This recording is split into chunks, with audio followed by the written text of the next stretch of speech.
6 சீட்டுக்கு ஒத்துக்க மாட்டாரு திருமாவளவன். அவர் நிச்சயமா கூட்டணி விட்டு வெளியே போயிடுவாரு.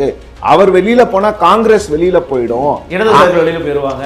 முதல்ல நாம திருமாவளவனை கன்வின்ஸ் பண்ணுவோம். 6 சீட்டுக்கு நீங்க ஒத்துக்கவே ஒத்துக்காதீங்க. கேரளாவில் ஆட்சி பிடிப்பதற்கு விஜய் உதவுவார் அப்படின்னு சோனியா கிட்ட, பிரியங்கா கிட்ட, ராகுல் கிட்ட, கேசி வேணுகோபால் சொல்றாருன்னா அதை விட காங்கிரஸுக்கு அவமானம் எதுவுமே கிடையாது. எல்லா கால்குலேஷன்ஸையும் உடைக்கிறார் விஜய். ஏன்னா ரஜினி அவர்கள் அரசியலுக்கு வரேன்னு சொல்லும் போதும் சரி, கமல் அவர்கள் வந்த போதும் சரி, அவங்கெல்லாம் இன்றைக்கான ஆட்கள் கிடையாது. They were men of yesterday. Vijay is today's man. எல்லா கட்சிகளுமே ஒரு 2 தரப்பா ஒரு பிளவுபடக்கூடிய சூழலில் தான் இருக்குது. கட்சிகளே ஒன்றும் இல்லை. இதுக்கு நம்ம 2 ஃபேக்டர் சொல்லுவோம். ஒன்று வந்து பிஜேபி எல்லா கட்சியும் 2ஆக உடச்சிருச்சு, மகாராஷ்டிரா தான் பண்ணிச்சு சொல்லுவாங்க. இன்னும் பிஜேபியோட ஃபேக்டர் இதில் எந்த கட்சிக்குமே இல்லை, இன்க்ளூடிங் பாமக உட்பட பெரிய ரோல் கிடையாது. அதேமாதிரி விஜய் ஃபேக்டர் அவருடைய கடைசி படம்னு அறிவிக்கப்பட்ட பிறகு அந்த ஆடியோ லான்ச்சையை மலேசியாவில் நடத்தணும். அனுமதிக்க மாட்டேங்கிறாங்க சார். உள்ளுக்குள்ள இடம் இல்லை சார், கஷ்டம் சார். 4000 ரூபாங்க டிக்கெட்டு, ஸ்டார்டிங் டிக்கெட்டு 4 லட்ச ரூபாய் டிக்கெட்டு, விஐபி டிக்கெட்டு. தமிழ்நாட்டுக்கு ரசிகம் வாங்கினா மலேசியா ரசிகம் வாங்குவானா? இந்த முறை டிடிவிக்கு போன முறை அனுதாபம் கிடைச்ச மாதிரி இந்த முறை தேர்தல் கிடைக்காது. எழுதி ஒன்றா தரேன். தூய்மை பணியாளர்கள் அதிருப்தியில் இருக்காங்க, ஆசிரியர்கள் அதிருப்தியில் இருக்காங்க, அரசு ஊழியர்கள் அதிருப்தியில் இருக்காங்க, மற்றவர்கள் அதிருப்தியில் இருக்காங்க. அதிமுக என்ன பண்ணுது? அதிமுக அதை எப்படி கையாண்டு இருக்கணும்? தமிழக மக்களுக்கு ஒரு விஷயம் நல்லா தெரியும், யார ஆட்சிக்கு மீண்டும் கொண்டு வரக்கூடாது அப்படின்றதுல அவங்க உறுதியா இருக்காங்க. யாருக்கு ஓட்டு போடுறாங்களோ இல்ல, யாரு வரக்கூடாது அப்படின்றதுதான் இது வரைக்கும் அவங்க வந்து ஓட்டு போட்டிருக்காங்க. அந்த முடிவுகளை அவர்கள் எடுப்பார்கள். நீங்க என்ன திட்டம், என்ன பரிசு, என்ன பொருள் கொடுத்தாலும் நீங்க எல்லா கட்சிகளும் வந்து அறிவிப்புகளை வெளியிடுங்க. தேர்தல் மேனிஃபெஸ்டோல எல்லா கட்சிகளும் வந்து கவர்ச்சிகரமான அறிவிப்புகளை வெளியிடும். ஆனால் அதுல ஜெயிக்கிறது ஒரு கட்சியா தானே இருக்கு.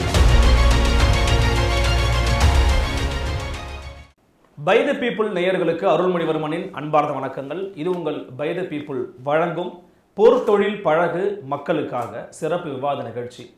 இன்றைய சிறப்பு விவாத நிகழ்ச்சியில் நம்மோடு இணைந்திருக்கும் சிறப்பு விருந்தினர் அறிமுகம் செய்வதற்கு முன்பாக நாம் என்ன தலைப்பில் பேசப் போகிறோம் அப்படின்னு பார்த்தீங்கன்னா, 2026 தேர்தல் களம் களத்தில் முந்துவது யார் அப்படிங்கிற தலைப்பில் பேச போகிறோம். நம்மோடு அதை பற்றி கலந்துரையாடல் செய்வதற்காக இணைந்திருக்கிறார்கள் 4 சிறப்பு விருந்தினர்கள். பிளாக் அண்ட் ஒயிட் ஊடகத்தின் ஆசிரியரும் மூத்த பத்திரிகையாளருமான திரு குபேந்திரன் அவர்கள், வணக்கம் சார். வணக்கம். எழுத்தாளர் மற்றும் அரசியல் விமர்சகர் திரு ராம்கி அவர்கள், வணக்கம் சார். டெக்கன் ஊடகத்தின் ஆசிரியர் மூத்த பத்திரிகையாளர் திரு சிவப்பிரியன் அவர்கள், வணக்கம். அதே போல தி நியூஸ் மினிட் தமிழ் ஊடகத்தின் ஆசிரியரும் ஊடகவலருமான பத்திரிகையாளர் திரு ஷபீர் அகமது அவர்கள், வணக்கம் சார். நால்வருக்கும் ரொம்ப நன்றி முதல்ல நேரம் கொடுத்து வந்ததுக்கு. ஃபர்ஸ்ட் ஆஃப் ஆல் என்னுடைய முதற்கட்ட கருத்தை வந்து நான் குபேந்திரன் சட்டை துவங்கலான்னு நினைக்கிறேன். ஏன்னா களத்தில் முந்துவது யார் அப்படின்னும் போது இன்றைக்கி ரொம்ப எர்லியராக பேசுகிறோமோ அப்படிங்கிற ஒரு விவாதத்தை எல்லாருமே எழுப்புறாங்க. அப்படி எர்லியராக பேசுகிறோமா அல்லது அதுக்கு ஒரு காரணம் இருக்குன்னு நினைக்கிறீங்களா நீங்கள்? களத்தில் முந்துவது யார் அப்படின்னு சொல்லி ஏதோ ஒரு 4-5 சோழி உருட்டி விட்டு இவங்களாம் ஜெயிச்சிருவாங்க சொல்லவே முடியாது. இந்த முறை எனக்கு தெரிந்து 93 இருக்கிறேன், 1993 இருக்கிறேன். இந்த முறை கணிக்கவே முடியாது. 2021 2016 சர்வே பண்ணியிருக்கிறேன். கண்டிப்பாக நம்ம சொல்ல முடியும், ஓரளவு சொல்ல முடியும். சில தொகுதிகளை தவிர்த்து விட்டு எந்த தொகுதி ஜெயிக்குன்னே சொல்ல முடியும். ஆனால் இந்த முறை அப்படி வாய்ப்பே கிடையாது. யாராலும் அவ்வளோ அறுதிட்டு எப்படி சொல்கிறீங்கன்னு கேட்குறேன். இல்லை, இந்த முறை வந்து விஜய் ஃபேக்டர் ஒன்று இருக்குல்ல, அந்த ஃபேக்டரால் என்ன நடக்க போது யாருக்கும் தெரியாது. அவர் யார் ஓட்டெலாம் வாங்க போகிறாரு, ஏன்னா ஆளாளுக்கு ஒரு கற்பனை கதையில் விஜய் வந்து கொண்டு போய் நிறுத்திட்டாங்க. விஜய் வந்து நேராக கோட்டைக்கு போய் என்னைக்கு சார்ஜ் எடுக்கணும் அது மட்டும் தான் அவர் டிசைட் பண்ணல, அதான் பாக்கி. ஆமாம், வேணா நீங்கள் பார்த்தீங்கன்னா இப்போ காங்கிரஸ் கட்சி ஏன் இவ்வளோ குழப்பமாக இருக்குன்னா, ராகுலுடைய கருத்து தான் கண்டிப்பாக கிரீஷோடங்கர் சொல்லியிருப்பார், ராகுலுடைய கருத்தை தான் செல்வ பிறந்தகை சொல்லியிருப்பார். நான் மறுக்கவே இல்லை. ஆட்சி அதிகாரத்தில் பங்கு வேணும்னு சொல்லி அந்த கோஷம் ஏன் வந்து மீண்டும் மீண்டும் எழுப்பப்படுகிறது. பிரவீன் சக்கரவர்த்தி சும்மா ஒன்றும் எழுதுறதுக்கு வாய்ப்பு இல்லை. அதுபோல் ஓமூரில் தோற்று போன காங்கிரஸ் வேட்பாளர் ரங்கராஜன் மோகன் குமாரமங்கலம் திமுகவுடன் இருக்கவே கூடாதுங்கிறார். காங்கிரஸ் கட்சியில் இருந்துக்கிட்டு நிர்வாகிகள் தானே சார், நிர்வாகிகளால் இம்பாக்ட் ஏற்படுத்த முடியும். கடைசியாக சோனியா ராகுல் தான் முடிவெடுக்க போகிறாங்க, நான் மறுக்கலை. ஆனால் அதுக்கு காரணம் என்னென்னா விஜய். அதோட கொடுமை என்னென்னா, காங்கிரஸ் கட்சியில் அந்த கட்சியுடைய உரிமை, அந்த கட்சியுடைய ஆசை, நான் அதுக்கு முன்னிற்கவே தடையே போட மாட்டேன். ஆனால் என்ன சொல்கிறாங்கன்னா, கேரளாவில் ஆட்சி பிடிச்சிட முடியும், பாண்டிச்சேரியில் ஆட்சி பிடிச்சிட முடியும். பாண்டிச்சேரின்றது கூட நான் ஏற்றுப்பேன். விஜய் வைத்து ஆட்சிக்கு வரலான்னு காங்கிரஸ் ஆசைப்படுவது தவறே கிடையாது. ஆனால் கேரளாவில் ஆட்சி பிடிப்பதற்கு விஜய் உதவுவார் அப்படின்னு சோனியா கிட்ட, பிரியங்கா கிட்ட, ராகுல் கிட்ட, கேசி வேணுகோபால் சொல்கிறாருன்னா அதை விட காங்கிரஸுக்கு அவமானம் வேறு எதுவுமே கிடையாது. அவமானம்ன்றீங்க? அவமானங்க. ஒரு நடிகரால் ஒரு மாநிலத்தை பிடித்து தர முடியும்னு சொல்கிறாங்களே, அப்போ கேரளாவில், அதுவும் தமிழ்நாட்டு நடிகர், கேரளாவில் மம்முட்டி இருக்கார், மோகன்லால் இருக்கார், இன்னும் பல நடிகர்கள் இருக்கிறாங்க சார். மலேசியாலே அவ்வளோ கூட்டம் கூடுது சார், 1,00,000 பேர் கூடுறாங்க சார் மலேசியாவில். இல்லைங்க, தப்பாக எடுத்துக்காதீங்க. அது ஒரு படம் போட்டியோட சர்ச்சையாயிருக்கு, பார்த்துட்ருக்கீங்க சோஷியல் மீடியாவில். அந்த படம் அப்போது ஆதவ் அர்ஜுனுடைய ஐடி விங்கு ஒர்க் எப்படி வேலை செய்யுது, ஒரு முன்னணி நாளிதழில் ஒரு படம் போடுறாங்க. எப்போ பேண்டமிக் கோவிடுடைய காலகட்டத்தில் சைனீஸ் மக்கள் வெளியே போகிற படத்தை எடுத்து விஜயோடைய நிகழ்ச்சியை பாருங்கள், இவ்வளோ கூட்டம் வெளியே அப்படின்னு போடுறாங்க. அந்த படம் எப்படிங்க வெளியே வருது? எவ்வளோ பெரிய, அப்போ மீடியாவுக்கு என்ன பொறுப்பே இல்லையா? வருத்தமாக இருக்குது. ஸோ இந்த மாதிரி தான் கற்பனை கதைகள். அதை காட்டுட்டோமா? அந்த மாதிரி ஒரு கற்பனை கதை தட்டி விட்டாச்சு, விஜய்னு. ஸோ விஜய் ஃபேக்டர் என்ன நமக்கு தெரியாது. நம்ம வந்து ஜோசியம் சொல்ல முடியாது, சோழி உருட்டி. கண்டிப்பாக எல்லாருக்குமே சங்கடம் இருக்குது. திமுக வந்து கூட்டணி பலத்தால் பெரிய நம்பிக்கையோடு இருக்காங்க. ஆனால் அந்த கூட்டணி பலம் வெற்றியை தருமா? அந்த கூட்டணி தேர்தல் அறிவிக்கிற பிப்ரவரி மாதம் 3வது வாரமோ 4வது வாரமோ அறிவிக்கணும்னு வச்சுங்களேன். அறிவித்த பிறகுதான் கூட்டணியே தெரியும் எந்த பக்கம் இருக்குன்னு. அந்த வரைக்கும் குழப்பம் ஏற்படும். ஸோ இவ்வளோ குழப்பத்திற்கு அப்புறம் கூட்டணி பலத்தை பற்றி பேச முடியாது. ஏன்னா இருக்குமா, காங்கிரஸ் இருக்குமா இருக்காதா? 99.9% திமுகவுடன் தான் பயணிக்கும், நான் மறுக்கவே மாட்டேன். ஆனால் மாறுவதற்கு 0.1% வாய்ப்பு இருக்கிறது. ஏன்னா விஜய் பக்கம் போய் ஆகணும். ஒரு ராகுலை, தமிழ்நாட்டு அரசியலை ராகுல் வந்து நன்றாக அறிந்தவர். பிரியங்காவது ஒரு 50% சொல்லிக்கலாம். சோனியா நன்றாக அறிந்தவர், முழுமையாக திமுக காங்கிரஸ் உறவை ஏற்றுக்கொண்டவர். ஆனால் இங்கே தமிழ்நாட்டில் பாஜக உள்ள நுழைய முடியாதுன்ற விஷயத்தை எதை வைத்து ராகுல் உறுதி செய்தார்? You never ever enter, you never rule அப்படின்னு எதுக்கு சொன்னார்?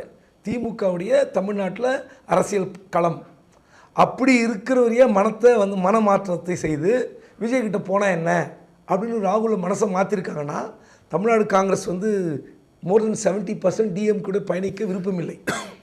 30% தான் இருக்கும். ப. சிதம்பரம் போய் சந்தித்து வந்தார். என்ன சொல்கிறாரு? இந்த நேரத்தில் இப்படிப்பட்ட முடிவு எடுக்கக்கூடாது தான் ஸ்டாலின்கிட்ட வலியுறுத்திட்டு வந்திருக்கார். நாங்கள் எடுக்க மாட்டோம், நான் பார்ட்டி ஹெட் குவார்ட்டர்ஸில் சொல்லிட்டேன்றார். ஆனால் என்ன நடக்கும் தெரியாது. ஸோ தேர்தல் அறிவித்து 2 நாட்கள் வரை இந்த கூட்டணி குழப்பம் தொடரும். அவ்வளோ நாள் நீடிக்குமா சார்? கண்டிப்பாக, என்னோட கணிப்பது. தை பிறந்தா வழி பிறக்கும், எல்லாம் கிட்டத்தட்ட செட்டில் ஆயிரும்ன்ற ஒரு மனநிலை தானே இருக்குது. அப்படிலாம் கிடையாது. இவ்வளோ குழப்பத்திற்கு பிறகு கூட்டணி வந்து எப்போ முடியும்னா, ஏன்னா இப்போ ராமதாஸ் 2 உடஞ்சிடுச்சு. இந்த கட்சி வந்து இப்படி உடைந்திருக்கும்போது நீங்கள் என்டிஏ அலைன்ஸில் எந்த ராமதாஸ் இருப்பாரா, அன்புமணி இருப்பாரா, எப்படி முடிவு தெரியாது. ஸோ பல குழப்பங்கள் 2 பக்கம் இருக்குது. ஏடிஎம்கே அலைன்ஸில் இருக்குது, டிஎம்கே அலைன்ஸில் இருக்குது. ஸோ இந்த அலைன்ஸை வச்சு நம்ம டிசைட் பண்ண முடியும். ஸோ ஆன்டி இன்கம்பன்சி டிஎம்கே இருக்குது, அரசு ஊழியர்கள் போராட்டம், மருத்துவர்கள் போராட்டம், நர்ஸு போராட்டம், இடைநிலை ஆசிரியர்கள் போராட்டம், இன்னும் வந்து நடக்க போகிற அரசு ஊழியர் போராட்டம். ஸோ இது இவ்வளோ குழப்பங்கள். இதெல்லாம் பார்த்தீங்கன்னா திமுக வந்து ஈஸியாக சட்டில் டீல் பண்ணியிருக்க முடியும். இவ்வளோ தூரம் மீடியாவில் வந்து வந்திருக்க வேண்டிய அவசியமே இல்லை. இப்போ தினந்தோறும் சென்னையில் போராட்டம், அது விதவிதமாக போராட்டம், இடத்தை மாற்றிக்கொண்டே இருக்கிறார்கள். தமிழ் போகிறாங்க, கிளாம்பகத்தில் தூக்கி போகிறாங்க, அப்புறம் ஊரை பக்கம் போகிறாங்க. நேற்று Anna Nagar 6th avenue police station ரோடில் என்டையர் ரோடு பிளாக். காலைல 9 மணிலேருந்து ராத்திரி 8 மணி வரைக்கும். எனக்கு தெரிஞ்சு எவ்வளோ போராட்டத்தை நான் கவர் பண்ணியிருக்கேன். எனக்கு தெரிஞ்சு கிட்டத்தட்ட ஒரு 10 மணி நேரம் அந்த ரோடை பிளாக் பண்ணது தான் ஃபஸ்ட் டைம்.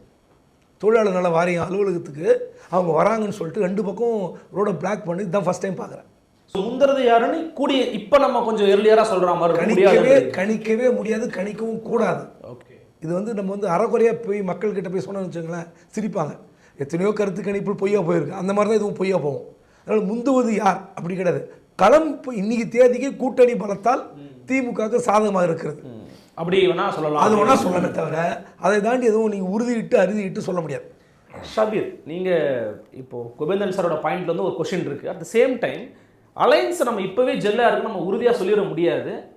மேபி இந்த அலையன்ஸோடைய மாற்றத்தினால நம்ம கூட ஃபியூச்சரில் கடத்தல முதல் யாருன்னு சொல்லலாம்னு ஒரு பாயிண்ட் ஆஃப் வியூ வைக்கிறார்.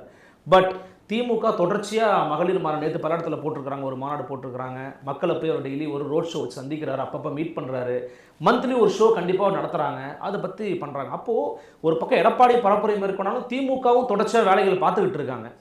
இப்போ மற்ற பிளேயர்ஸ் வந்து அடிக்கடி மக்களை மீட் பண்ணுறதில்ல, அதை வச்சு திமுக முன்னிலை வைக்கிறாங்கன்னு சொல்ல முடியும் தானே? ஒரு 2 மாசத்துக்கு முன்னாடி நீங்க கேட்டிருந்தீங்கன்னா திமுக வலுவாக இருக்கிறது, திமுக கூட்டணி இன்டாக்டா இருக்கு, அதுல எந்த விதமான ஒரு முணுமுணுப்பும் கிடையாது, ஆட்சியில் பங்கு அப்படின்ற கோரிக்கை இருந்தாலும் அதுவும் வந்து நாங்க கேட்க போறதில்ல அப்படின்ற மாதிரிலாம் வந்து சில கட்சிகள் சொல்லிட்டாங்க. ஸோ அட்வான்டேஜ் டிஎம்கே அலையன்ஸ் அப்படின்னு இருந்துச்சு. பட் இப்போ அந்த அட்வான்டேஜ் டிஎம்கே அலையன்ஸ் அப்படின்ற அந்த தோற்றம் இருக்கு இல்லையா, அந்த தோற்றம் கொஞ்சம் கொஞ்சமாக மாறிக்கொண்டு வருகிறது. உங்களுக்கு வந்து காங்கிரஸ் என்ன முடிவு எடுக்கும், குபேந்திரன் சார் சொன்ன மாதிரி காங்கிரஸோட முடிவு 99% அவங்களோட டிஎம்கே அப்படின்னா கூட அது வந்து அந்த முடிவு வந்து செல்வ பெருந்தகையோ அல்ல சோடாங்கரோ அல்லது பிரவீன் சக்கரவர்த்தியோ மோகன் குமாரமங்கலமோ எடுக்க போறதில்ல. அந்த முடிவு வந்து தேசிய தலைமை என்பது எடுக்க போகிறது. அப்போ அந்த இடத்துல வந்து உங்களுக்கு அந்த முணுமுணுப்புகள் வரக்கூடாது அப்படின்றது தான் திமுகவுடைய எதிர்பார்ப்பு. அவங்க கடுமையான முயற்சி பண்ணாங்க, இதை ஒரு குழு போட்டு இதை வந்து அரெஸ்ட் பண்றது, இந்த பேச்சுக்கே இடம் இருக்கக்கூடாது அப்படின்ற மாதிரி சில முயற்சிகளை பண்ணாங்க. பட் அதையும் மீறி ரொம்ப ஸ்ட்ராங்கா இன்னைக்கு இந்த விஷயங்கள்லாம் பேசப்படுகிறது அப்படின்னும் போது கொஞ்சம் கொஞ்சமாக அந்த பிம்பம், அந்த தோற்றம் இருக்கு இல்லையா, அது கொஞ்சம் கொஞ்சமாக பலவீனம் அடைந்து கொண்டே இருக்கிறது அப்படின்னு பாக்குறேன். இதுல ரெண்டாவது, திமுகவுக்கு 2024 தேர்தலில் பார்த்தீங்கன்னா அவங்க ரொம்ப கான்ஃபிடென்ட்டா எலெக்ஷனை சந்திச்சாங்க. கான்ஃபிடென்ட்னா எப்படின்னா, உங்களுக்கு ஒரு ரோட் ஷோவோ அல்லது பிரம்மாண்டமான கூட்டங்களை நடத்த வேண்டிய கட்டாயம்லாம் அவங்களுக்கு ஏற்படலை. நம்ம வந்து ஸ்ட்ராங்கா இருக்கோம், ஆன்டி பிஜேபி சென்டிமெண்ட் நமக்கு ஆதரவாக இருக்கிறது, ரெண்டாவது கூட்டணி இன்டாக்டாக இருக்கிறது. ஏடிஎம்கேல ஒன்றும் பெரிய ஆக்டிவிட்டி இல்லை. ஏடிஎம்கே ஒரு பெரிய வந்து ஒரு ஒரு ஒரு நெருக்கடியை அதிமுக உருவாக்கல. ரெண்டாவது, அதிமுக கூட்டணியிலையும் உங்களுக்கு ஒரு ப்ராப்ளம் இல்லை. பாஜக, பாமக இந்த மாதிரி கட்சிகள் தான் கூட்டணி சேர்ந்தார்கள் அப்படின்னும் போது களம் நமக்கு சாதகமாக இருக்கிறது. ஆகவே 40-40 அப்படின்ற அந்த அடிப்படையில் அவங்க எலெக்ஷனை மட்டும் ரொம்ப தரோவா ஒர்க் பண்ணாங்க. 40 தொகுதிகள்லையும் பாண்டிச்சேரி உட்பட ஜெயிச்சாங்க. தங்களுடைய டாமினன்ஸை எஸ்டாப்ளிஷ் பண்ணிட்டாங்க. பிஜேபியை நாங்கள் உள்ள நுழைய விடலை அப்படின்ற அந்த கருத்தை வந்து ரொம்ப வலுவாக பதிய வச்சுட்டாங்க. பட் 2026 தேர்தல் களம் என்பது முற்றிலுமாக மாறி இருக்கிறது. ஒரு ஸ்ட்ராங் பிளேயர் லைக் ஒரு பாப்புலரான ஒரு ஆக்டர் வந்து ஒரு மிகப்பெரிய ஃபேன் ஃபாலோயிங், மிகப்பெரிய ஒரு தொண்டர் பலத்தோட அவர் களத்தில் இறங்குறாரு அப்படின்னும் போது நிச்சயமா உங்களுக்கு வந்து ஒரு பெரிய டிஸ்ரப்ஷன் இருக்கும். இல்ல, ஆனா களத்துல முந்துறது யாருன்னா களத்துல இருந்தா தானங்க முந்த முடியும். விஜய் களத்திலே இல்ல, களத்துல எப்படி முந்த முடியுன்ற கேள்வியில இருக்கு. இல்ல நீங்க களத்துல இல்ல அப்படின்றத எப்படி சொல்றீங்க? அவர் கட்சி ஆரம்பிச்சிட்டாரு, தேர்தலில் போட்டியிட போறேன் அப்படின்னு சொல்றாரு, அவர் போய் பிரச்சாரங்களை பண்றாரு. அப்புறம் நம்ம களத்துல இல்ல அப்படின்னு அவரை கன்சிடர் பண்ண முடியாது இல்ல. நீங்க வாக்கு போட்டியில உங்களுக்கு ஒரு ஓட்டு விழுந்தாதான் உங்களை ஒரு அரசியல் கட்சியா நாங்க ஏத்துப்போம் அப்படின்னு சொல்ல முடியாது இல்லையா. இன்னைக்கு தேதிக்கு அவருக்கு வந்து பிரச்சாரங்களை மேற்கொள்கிறார், பெரிய அளவுல அவருக்கு கூட்டம் என்பது கூடுகிறது. இந்த கூட்டம் எல்லாம் வந்து பார்த்து உங்களுடைய மக்களுடைய மனசை மாற்றக்கூடிய அளவுல அது இருக்கிறது அப்படின்றது. இப்ப நீங்க உதாரணத்துக்கு சொன்னீங்க, நீங்க ஜனநாயகனுடைய ஆடியோ லான்ச் வந்து அது ஒரு ஆடியோ லான்ச்சா இருந்தாலும் ஒரு சர்வதேச அரங்குல விஜய் வந்து ஒரு பொலிட்டிக்கல் ஸ்டேட்மெண்ட்டை கொடுக்குறாரு. நான் என்ன விஷயத்தை விட்டுட்டு வரேன் உங்களுக்காக, நான் அரசியல்ல இறங்க போறேன் அப்படின்றத அவரு முன்கூட்டியே அறிவிச்சிட்டாரு, மாநாடுகளை போட்டு இங்க ப்ரூவ் பண்ணிட்டாரு அவர் கூட்டம் வருது அப்படின்னு. பட் அவருடைய ஃபேன் ஃபாலோயிங் எவ்வளவு இருக்கு, அதோடைய மேக்னிடியூட் என்ன? நீங்க விஜய்க்கு வந்து இங்க தமிழ்நாட்டுல கூட்டம் மட்டும் தான் கூடுது, வேற எங்கேயும் பெருசா கூடாது அப்படின்னாங்க. அவரு ஜனநாயகன்ல ஒரு 1 லட்சம் பேரை வந்து கூட்டி மலேசியால அதை வந்து ஒரு ஸ்டேட்மெண்ட் தானே கன்வே பண்றாரு. எக்ஸ்பெக்டட் ஆடியன்ஸ் தானே அது. ஒரு எதுவா இருந்தாலும் ஆச்சரியம் கூடி இருக்குன்றது சாதாரண. எதுவா இருந்தாலும் அவர் அந்த sheer scale of the show, இந்த மாஸ், இந்த ஃபாலோயிங், இவ்வளவு பாப்புலரான ஒரு இடத்துல நான் இருக்கேன், அதை விட்டுட்டு நான் அரசியலுக்கு வரேன் அப்படின்றத அவர் கன்வே பண்றாரு. 33 வருஷம் உழைப்பு அப்படின்றாரு இல்லையா. முழுக்க முழுக்க அவருடைய அரசியல் அப்படின்றது அவருடைய ஃபேன் ஃபாலோயிங், அவருடைய தொண்டர்கள், அவருடைய ஆதரவாளர்கள், அவங்கள சுத்தி தான் அவர் கட்டமைச்சிருக்காரு. அப்போ ஒரு மக்களுடைய மனசை மாத்துறது தானே.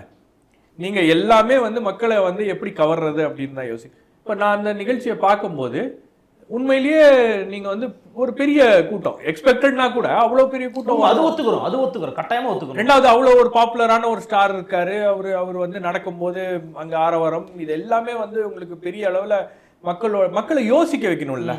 சோ அந்த விஷயங்களை எல்லாம் வந்து அவர் தொடர்ச்சியாக செய்கிறார் அப்படின்னும் போது தமிழ்நாட்டுக்குள்ள இம்பாக்ட் ஏற்படுத்துமா அப்படிங்கறத இப்ப கொஸ்டின். இப்ப மலேசியா தமிழர்கள் அங்க கூடி இருக்கிறாங்க, அவங்களுக்கு இங்க ஓட்டு கிடையாது, ஆனா அந்த கூட்டம் இங்க அரசியல் களத்துல இம்பாக்ட் ஏற்படுத்துமாங்கிறதான கேள்வி. ஏங்க உங்களை யோசிக்க வச்சாலும் அது பெரிய விஷயம்ன்ற நான் விஜயை நோக்கி உங்களுடைய பரவாயில்லையே இவருக்கு இவ்வளவு கூட்டம் வருது. இதுக்கு முன்னாடி ரஜினிகாந்த் கமல்ஹாசன் அதே ஸ்டேடியத்துல போய் ஹெலிகாப்டர்ல எல்லாம் இறங்கினாங்க, நம்ம கூட்டம் பார்த்தோமா, அந்த அளவுக்கு ஒரு ஆரவாரம் பார்த்தோமா? பட் விஜய்க்கு அப்படி வருது அப்படின்னும் போது இது யோசிக்க வைக்கும். இப்ப காங்கிரஸுக்கு இருக்கக்கூடிய பிரச்சனை என்ன? கூட்டம் வருது, விஜய்க்கு ஒரு பெரிய மாஸ் இருக்கு, இளைஞர்களுடைய பட்டாளம் அவர் பின்னாடி இருக்கு அப்படின்ற மாதிரி ஒரு ஒரு விஷயத்த அவர் யோசிக்க வச்சிருக்கு இல்லையா? சரி, நம்ம வந்து ஒரு வாய்ப்பு நமக்கு கட்சியை வளர்க்கறதுக்கும் அல்லது நெக்ஸ்ட் ஜெனரேஷன் போய் ரீச் ஆகுறதுக்கும் உங்களை வந்து தமிழ்நாட்டில் பாஜக வளருது, ஏதோ ஒரு விஷயத்த பண்ணி பாஜக ஆட்சியில் இருக்கும்போது வளருது, நாம தான் தேக்க நிலையில இருக்கோம். ஸோ நம்ம எலெக்ஷனை சந்திக்கிறது மட்டும் இல்லாம பார்ட்டியோடைய ஃபியூச்சர், பார்ட்டியோடைய இன்ட்ரெஸ்ட்டை வந்து நாங்க மனசுல வச்சுட்டு செயல்பட்டோம்னா தாவேகா தான் சரியான சாய்ஸ் அப்படின்ற மாதிரி ஒரு எண்ணம் வந்து உருவாகி இருக்கிறது. அப்போ இதுக்கு எல்லாம் காரணம் என்ன? உங்களுக்கு திரு கமல்ஹாசன் அவர்கள் கட்சி ஆரம்பிச்சாரு. கட்சி ஆரம்பிக்கும் போது பயங்கர எக்ஸ்பெக்டேஷன், ஏன்னா கமல் வந்து உலக நாயகன். அப்போ பயங்கர எக்ஸ்பெக்டேஷன் இருக்கும்போது ரஜினி வரன்னு சொல்லிட்டு வராம போயிட்டாரு. அப்ப இவரு அப்போ அதிமுக திமுக எல்லாருக்கும் ஒரு பெரிய பயம் இருந்துச்சு, இவருக்கு இப்போ வந்து மாஸ் கூடிருச்சுன்னா ஒரு பெரிய இம்பாக்ட, ஒரு இம்ப்ரெஷனை அவர் உருவாக்கிட்டாருன்னா மனசுல அப்படின்ற மாதிரி ஒரு பெரிய பயம் இருந்துச்சு. மதுரையில சேர்ந்த கூட்டத்தை பார்த்து மதுரையில வந்து அவர் நடத்தின அந்த பொது இன்னுமே இருக்கு பெரிய அளவுல அது ஃபில் ஆகல. அப்பதான் ஒருத்தர் சொல்றாரு, ஒரு அதிமுக தலைவர் சொல்றாரு கூப்பிட்டு பேசும்போது, சார் எங்களுக்கு கூட்டம் நடத்தாத வரைக்கும் எங்களுக்கு கொஞ்சம் பக்கு பக்குன்னு இருந்துச்சு சார், அவர் கூட்டத்தை பார்த்த உடனே நம்ம ஆளுங்கெல்லாம் கொஞ்சம் நார்மல் ஆயிட்டாங்க. ஏன்னா அந்த பயம், ஒரு அச்சம் என்பது தானா வருது. விஜயகாந்த் அவர்களுக்கு அதே மாதிரி தான். நீங்க கட்சி 2005 ஆரம்பிக்கும் போது அவர் காட்டின மாஸ்லாம் பார்த்த உடனே தான் திமுகவுக்கு ஒரு அச்சம் அப்போ ஏற்பட்டுச்சு. திமுக அதிமுக இரு கட்சிகளுக்கும் ஒரு பதற்றம் அப்படின்றது உருவாச்சு. அப்போதான் விஜயகாந்துக்கு அவ்வளவு கூட்டம். விஜயகாந்த் வந்து இளைஞரணி மாநாட்டை வந்து தமிழ்நாட்டில் ஐலண்ட் கிரவுண்ட்ல நடத்தும் போது எவ்வளவு நெருக்கடிகளை அவர் சந்திச்சாரு, எவ்வளவு பிரச்சனை நடந்துச்சு அப்படின்லாம் பார்த்தோம். அதெல்லாம் பண்ணதுக்கு பிறகுதான் திமுகவும் அதை கவுண்டர் பண்றதுக்கு பல விஷயங்களை பண்ணாங்க. இப்போ விஜயுடைய தாக்கம் வந்து இந்த தேர்தலில் இருக்க போகிறது அப்படின்றது உங்களை விட என்னை விட இங்க உட்கார்ந்து ரூம்ல உட்கார்ந்து இருக்கிற 4 பேரை விட 5 பேரை விட திமுக அதிமுகவுக்கு நல்லா தெரியும். ஓகே, நீங்க அதனாலதான் ஒவ்வொரு மாசமும் ஒரு பிரம்மாண்ட கூட்டத்தை காமிக்கணும். எலெக்ஷன் டைம்ல போடுறதுதானே இது, எப்பவுமே தேர்தல் நெருங்குச்சுன்னா சார் எலெக்ஷன் நேரத்துல நீங்க வந்து ஒரு 3 மாசம் முன்னாடியோ ஒரு 4-5 மாசம் முன்னாடி பண்ணுவீங்க. எலெக்ஷன் நேரத்துக்கு ஒரு 8 மாசத்துக்கு முன்னாடியே நீங்க பிரச்சாரத்துக்கு எல்லாம் போக மாட்டீங்க. எதிர்கட்சி தலைவர் ஏன் பிரச்சாரம் போகணும்? தொகுதியா பிரச்சாரம் போக வேண்டிய காரணம் என்ன அப்படி ஒரு கட்டாயம் அவருக்கு ஏற்பட்டுருச்சு? நீங்க வந்து சென்னையில பாதி நேரம் உட்கார்ந்து நீங்க வந்து இந்த அரசுக்கு ஒரு நெருக்கடியை ஏற்படுத்தும் வகையில திட்டங்களை தீட்டி இருந்தீங்கன்னா இன்னைக்கு எதிர்கட்சிக்கு இந்த ஒரு நிலைமை வந்திருக்காது. அதிமுகவுக்கு ரொம்ப அதிமுக மீது அந்த நம்பிக்கையே வரல. நீங்க அதிமுக பாஜக கூட்டணி ஏற்பட்ட உடனே அது பெரிய அளவுக்கு ஒரு மொமெண்டத்தை உருவாக்கும்னு பாத்தீங்கன்னா அது ரிவர்ஸ்ல போயிட்டு இருக்கு. அந்த கூட்டணியில இருக்கிற ஓபிஎஸ் வெளியே போயிட்டாரு, டிடிவி வெளியே போயிட்டாரு, பாமக 2ஆ உடஞ்சிருக்கு.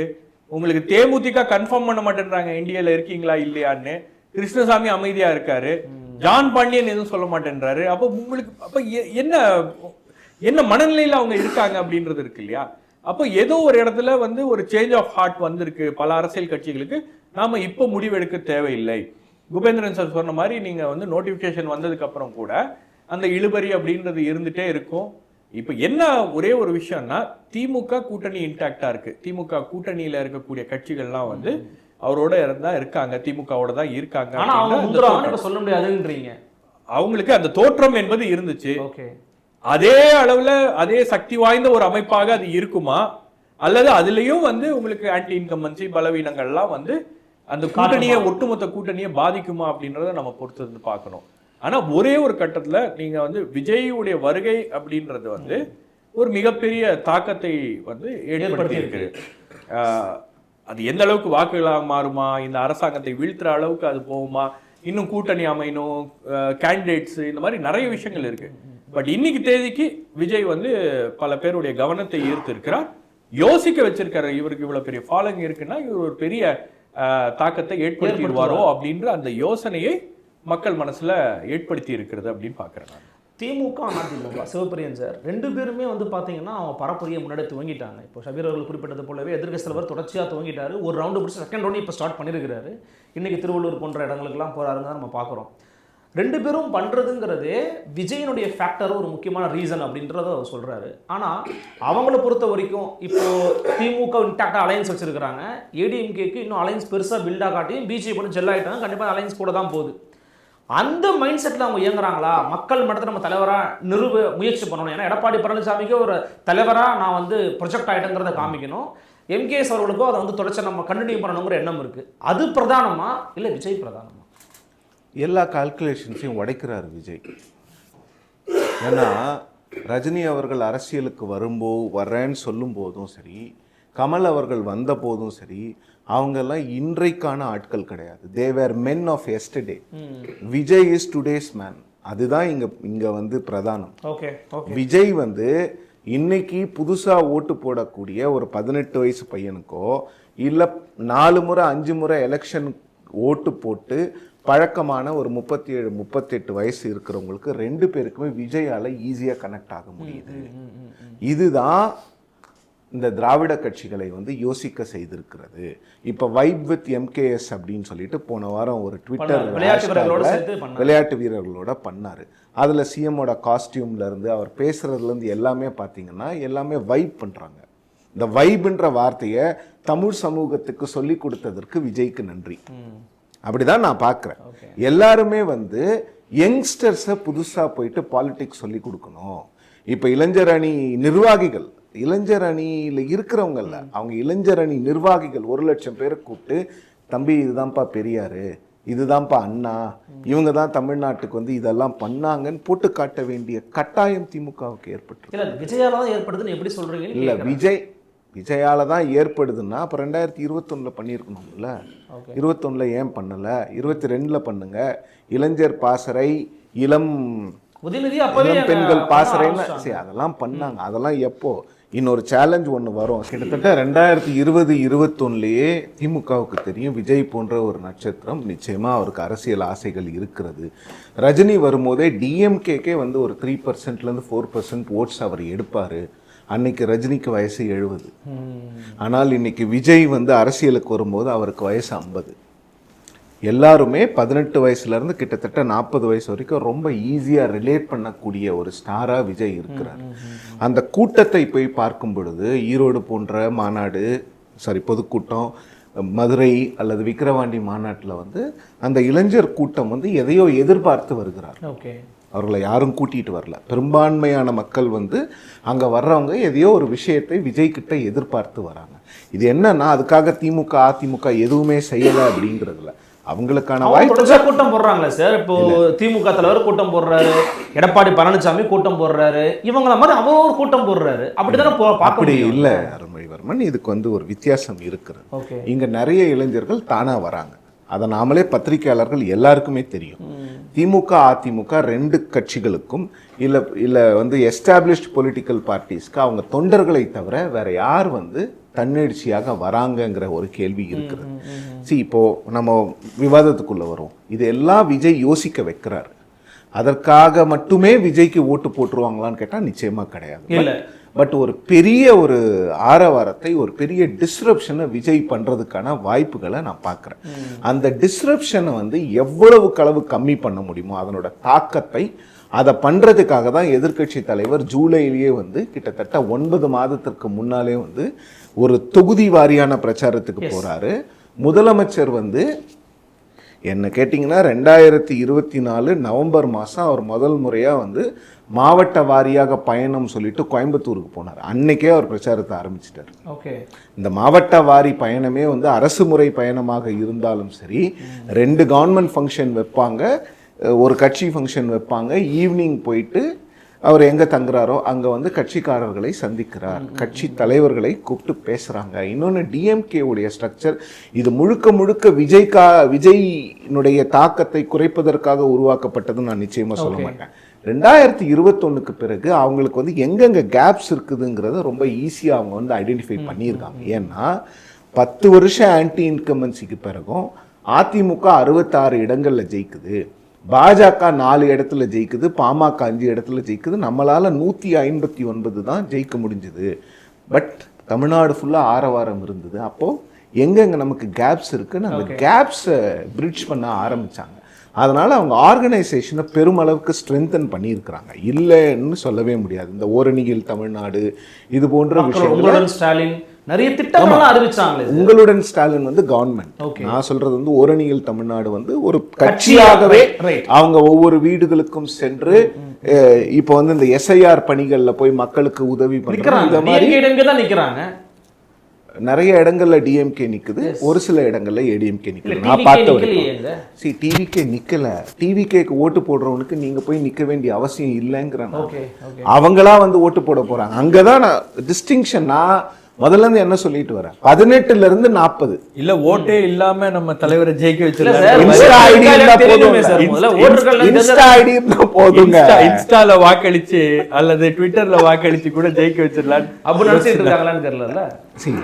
அதான் அங்க 40ஓட முடிஞ்சு போகுது. விஜயோட சப்போர்ட் பேஸ் வந்து பெரும்பான்மையான இடங்கள்ல பெரும்பான்மையான சமூகங்கள்ல அந்த 40 வயசோட நின்று போகுது. அங்கதான் விஜய் ஒர்க் பண்ணும், அங்கதான் இவங்க ஸ்கோர் பண்றாங்க. ட்ரெடிஷனல் பார்ட்டிஸ் வந்து 40+ பெருசா ஸ்கோர் பண்றாங்க. ஸோ இந்த 18 to 40ல ஏதாவது எவ்வளவு ஓட்டுகளை நம்ம பக்கம் ஈர்க்க முடியுமோ அவ்வளோ ஓட்டுகளை ஈர்க்கலாம் அப்படிங்கிறது தான் அந்த இளைஞர் மாநாடு, இந்த இளம் பெண்கள் மாநாடு, இது போன்ற எல்லா விஷயங்களுமே. குபேந்திரன் அவர்கள் சொன்னதும் ஷபீர் அவர்கள் சொன்னதுலையும் முழுமையாக உடன்படுறேன். கூட்டணி கணக்குகள் என்பது வந்து அந்த சீட்ஸ் ஷேரிங் டாக் சைன் பண்றாங்கல்ல, அதை சைன் பண்ணா மட்டும்தான் உறுதி. சார் 19ல ஒரே கூட்டணி, 21ல ஒரே கூட்டணி, 24ல ஒரே கூட்டணி, 26 சாதனையை என்கேஜ் பண்ணிருக்காரு சார். இல்ல 26லயே அந்த கூட்டணி இருக்கும். 21ல கூட இப்ப நான் நேயர்களுக்கு எல்லாம் நினைவூட்ட விரும்புறேன், 21ல கூட சைன் பண்ற வரைக்கும் யாருக்குமே தெரியாது. 6 சீட்டுக்கு ஒத்துக்க மாட்டாரு திருமாவளவன். அவர் நிச்சயமா கூட்டணி விட்டு வெளியே போயிடுவாரு. அவர் வெளியில போனா காங்கிரஸ் வெளியில போயிடும், வெளியில போயிருவாங்க. முதல்ல நாம திருமாவளவனை கன்வின்ஸ் பண்ணுவோம், 6 சீட்டுக்கு நீங்க ஒத்துக்கவே ஒத்துக்காதீங்கன்னு எவ்வளவு பேர் திருமாவளவன் அவர்களுக்கு போன் பண்ணாங்க தெரியுமா? இதை என்னுடைய இன்டர்வியூல ஆன் ரெக்கார்ட் சொல்லியிருக்காரு. எனக்கு பிரஷர் வந்திருக்கு. 2021 மார்ச்ல கொடுத்த இன்டர்வியூல ஆன் ரெக்கார்ட் திருமாவளவன் சொல்லியிருக்கிறார், எங்களுக்கு திமுக கூட்டணியிலிருந்து விலகிறதுக்கு அவ்வளவு பிரஷர் கொடுத்தாங்க. ஆனா நாங்க விலகல. எங்களுக்கு வந்து பாஜகவை, ஏன்னா எங்களை வச்சு நாளை காங்கிரஸ் விலகிறதுக்கும் வாய்ப்பு இருக்கு, எங்களை ஒரு காரணியா காமிச்சு எல்லாரும் விலகிடுவாங்க. சோ அந்த தப்பை நாங்க செய்ய விரும்பலங்கிறத ஆன் ரெக்கார்ட் சொல்லியிருக்காரு திருமாவளவன். நான் என்கிட்ட ஆஃப் ரெக்கார்ட் சொன்னதெல்லாம் நான் சொல்றேன், ஆன் ரெக்கார்ட் சொல்லியிருக்காரு. அப்போ அன்னைக்கும் அந்த பிரச்சனை இருந்தது. 5 வருஷத்துல அதை மறந்துட்டோம், அவ்வளவுதான். காலப்போக்கில் அதை மறந்துட்டோம். ஸோ 21லயும் அந்த பிரச்சனை இருந்தது. 6 சீட்டுக்கு விசிக்கு ஒத்துக்க மாட்டாங்க, 6 சீட்டுக்கு லெஃப்ட்டுக்கு ஒத்துக்க மாட்டாங்க. திமுக சின்னத்தில் நிற்கிறதுக்கு வைகோவுடைய சுயமரியாதை என்னைக்குமே ஒத்துக்காது. எல்லாம் பேசினாங்க. 1 சீட்டுக்கு வைகோ ஒத்துக்க மாட்டாரு, ஒத்துக்கிட்டாரா இல்லையா? அதெல்லாம் நடக்கும். 25 சீட்டுக்கு காங்கிரஸ் ஒத்துக்காதுன்னு 5 காங்கிரஸ் தலைவர்கள் என்கிட்ட சொன்னாங்க. கண்டிப்பா இல்லை சார், எங்களுக்கு கமல்ஹாசன் இருக்கிறாரு சார், கமல்ஹாசன் கிட்ட நாங்கள் போனோம்னா நாங்கள் ஜெயிக்கிறோமோ இல்லையோ டிஎம்கே ஜெயிக்காது. ஆனால் கடைசியில் என்ன ஆச்சு, ஒரு ஃபோன் இங்கேருந்து டெல்லிக்கு போச்சு, டெல்லியிலேருந்து ஒரு ஃபோன் இங்கே வந்துச்சு, அலையன்ஸ் செட் ஆச்சு. ஸோ அந்த அலையன்ஸ் சைனிங் அப்படிங்கிறது நடக்கிற வரைக்கும் குழப்பங்கள் இருக்கும், பிரச்சனைகள் இருக்கும். எவ்வளவு சீட்டு, ஏன்னா இப்போ இந்த சீட் ஷேரிங்கில் வந்து சைன் பண்ணுறது மட்டும் இல்லை, நம்பர்ஸை டிசைட் பண்ணிடுவாங்க. அப்புறம் ஒரே தொகுதியை 4 கட்சி கேட்கும். ஓகே, இப்போ ஒரு தொகுதி வேளச்சேரின்னு வச்சுக்கோங்களேன், காங்கிரஸ் இப்போ கேட்பாங்க, இல்லை இந்த தொகுதி எனக்கு கண்டிப்பாக கொடுத்தே ஆகணும் நீங்கள், ஏன்னா நாங்கள் சிட்டிங் அப்படின்வாங்க. டிஎம்கே இல்லைங்க, ஏதாவது ஒரு ரீசன் சொல்லுவாங்க, எங்களுக்கு வேணும். 1008 பிரச்சனை இருக்குது. இன்னொன்று, காங்கிரஸில் சீட்டு கொடுத்தா கூட அவங்க கேண்டிடேட்டை எப்போ அனௌன்ஸ் பண்ணுவாங்கன்னு ஒரு கதை ஒன்று இருக்குது. அது அது பெரிய கதை. அவங்க 2 மணி நேரம் இருந்தால் போதும் பா. அவங்க இதை நான் கிண்டலாக தான் சொல்கிறேன், பட் இது உண்மை. இங்கிருந்து அந்த ஆர்டிஓ ஆஃபீஸ் எவ்வளோ தூரம், சரியா சப் கலெக்டர் ஆஃபீஸ் எவ்வளோ தூரம், உங்கள் வீட்டிலேருந்து 1 மணி நேரம் ஆகும். 3 மணி, அப்போ 1:30 மணிக்கு சொன்னால் போதும்ல, போய் கொடுத்துருவீங்கல்ல. அப்படிதான் இருக்கும் அந்த கட்சியில். சுதாக்கு அப்படி தானே கொடுத்தாங்க, சுதாக்கு அப்படி தானே கொடுத்தாங்க. ஒரு 8 மணி நேரம் கேப் வச்சு தானே கொடுத்தாங்க. அப்போது அப்படியெல்லாம் டெலிடேலிங் பண்ணுறக்கூடிய கட்சியில் வந்து அவங்க விஜய் ஒரு கூட்டணி, ஒரு 20 வருஷமா இருக்கிற கூட்டணியிலேருந்து ஒரே நாளில் விலகி வந்துருவாங்கன்னு நினைக்கிறது வந்து எவ்வளவு பெரிய அபத்தமான ஒரு விஷயம். இன்னொன்று, இதில் குபேந்திரன் சார் சொன்னது தான், கேரளாவில் 75 வருஷத்தில் அவங்க ஒவ்வொரு 5 வருஷமா ஆட்சிக்கு மாறி மாறி வந்துகிட்டு இருக்காங்க. ஆல்டர்னேட்டிவா கவர்மெண்ட் மாறி மாறி இருக்காங்க. இந்த முறை தவிர அங்க கூட வந்து அந்த காங்கிரஸை தூக்கி நிறுத்துவதற்கு தமிழ்நாட்டிலிருந்து ஒரு நடிகர் போனோங்கிறது அங்க இருக்கக்கூடிய காங்கிரஸ் தலைவர்களை அதை விட அவமானப்படுத்தவே முடியாது. நான் இதை ஏற்கனவே பல மேடைகள்ல சொல்லியிருக்கேன். இது என்னன்னா, பாண்டிச்சேரியில ஒரு 30 சீட்டு தாங்க அங்க ஒட்டு மொத்தமாவே வந்து அங்க எலக்டோரேட்டே 10 லட்சம் பேர் தான். மெட்ராஸ்ல 4 கான்ஸ்டிடுவன்சி சேர்த்தீங்கன்னா அது வந்துடும். அந்த ஒரு பாண்டிச்சேரிக்காக 32 எம்பி வச்சிருக்கக்கூடிய ஒரு திமுகவை வந்து அவங்க வந்து அசால்ட்டா டீல் பண்ணிட்டு விஜயோட போயிடுவாங்கன்னா, இல்ல இன்னொரு கேள்வி இருக்குது. அப்போ உங்களை நீங்க நம்பல, ஒண்ணு திமுகவை நம்புவீங்க, இல்ல விஜய் நம்புவீங்க. உங்களை நீங்க என்னைக்குமே நம்ப போதில்ல. எஸ் ராம்கி சார், இப்போ இவங்க பேசுனதுல ஒரு அனாலிசிஸ் உங்களுக்கு கிடைச்சிருக்கும். அட் த சேம் டைம் இன்னொரு விஷயம் இருக்கு. என்னன்னா, திமுக அதிமுக 2 பேரும் தான் மாறி மாறி இன்னைக்கு பேசிக்கிறாங்க. மறைமுகமாக அங்கங்கே திரு விஜய் அவர்களை பேரை குறிப்பிடாம தான் பேசுகிறாங்க. ஸோ திமுக வர்சஸ் அதிமுக அப்படிங்கிறது தான் இன்னைக்கு போட்டியாக இருக்கா, இல்லை கிரவுண்டை இப்போது சீமான் வந்து இல்லைங்க எனக்கும் திராவிட கட்சிகள் தாங்க போட்டின்னு சொல்கிறதோ, அல்லது விஜய் வந்து இல்லை எனக்கும் திமுகவுக்கு தான் போட்டி, களத்தில் இல்லாதவங்களாம் பற்றி நான் பேசவே மாட்டேன் அப்படின்னு சொல்கிறதோ கிரவுண்ட் ரியாலிட்டி என்ன? இல்லை, கலை யதார்த்தம் வந்து எப்போதுமே அது அன்றைக்கு இன்றைக்கு ஒரே மாதிரி தான் இருக்குது. திமுக ஆன்டி திமுக இப்படி தான் பேட்டர்ன். ஆன்டி திமுக அண்ணா திமுக ஆன்டி திமுக தான். ஸோ அதனால் அந்த நிலையில் மாற்றம் இல்லை. ஒரு சில இடங்களில் கூடலாம் குறையலாம். ஒட்டுமொத்தம் நாடு முழுக்க இந்த நிலவரம் தான் இருக்குது. ரெண்டாவது, நம்ம வந்து நண்பர்களாக சொல்லும்போது இந்த இந்த இந்த சூழலை வந்து கணிக்க முடியல அப்படின்னு சொல்லும்போது அது ஒத்துக்கிறேன், ஒரு குழப்பமான சூழல் தான். ஆனால் வந்து 2 தரப்புலையும் நாம வேறு வழி இல்லை. அரசியல் நாம ஒரு பக்கம் ஒரு விஷயத்தை நம்ம வந்து அதை சொல்லித்தான் ஆகணும், கணித்து தான் ஆகணும். இப்போ 2 பக்கமும் கூட்டணி இன்னும் ஃபார்ம் ஆகல. முக்கியமாக என்டிஏ கூட்டணி, அதிமுக தலைமையிலான கூட்டணி இன்னும் ஃபார்ம் ஆகவே இல்லை.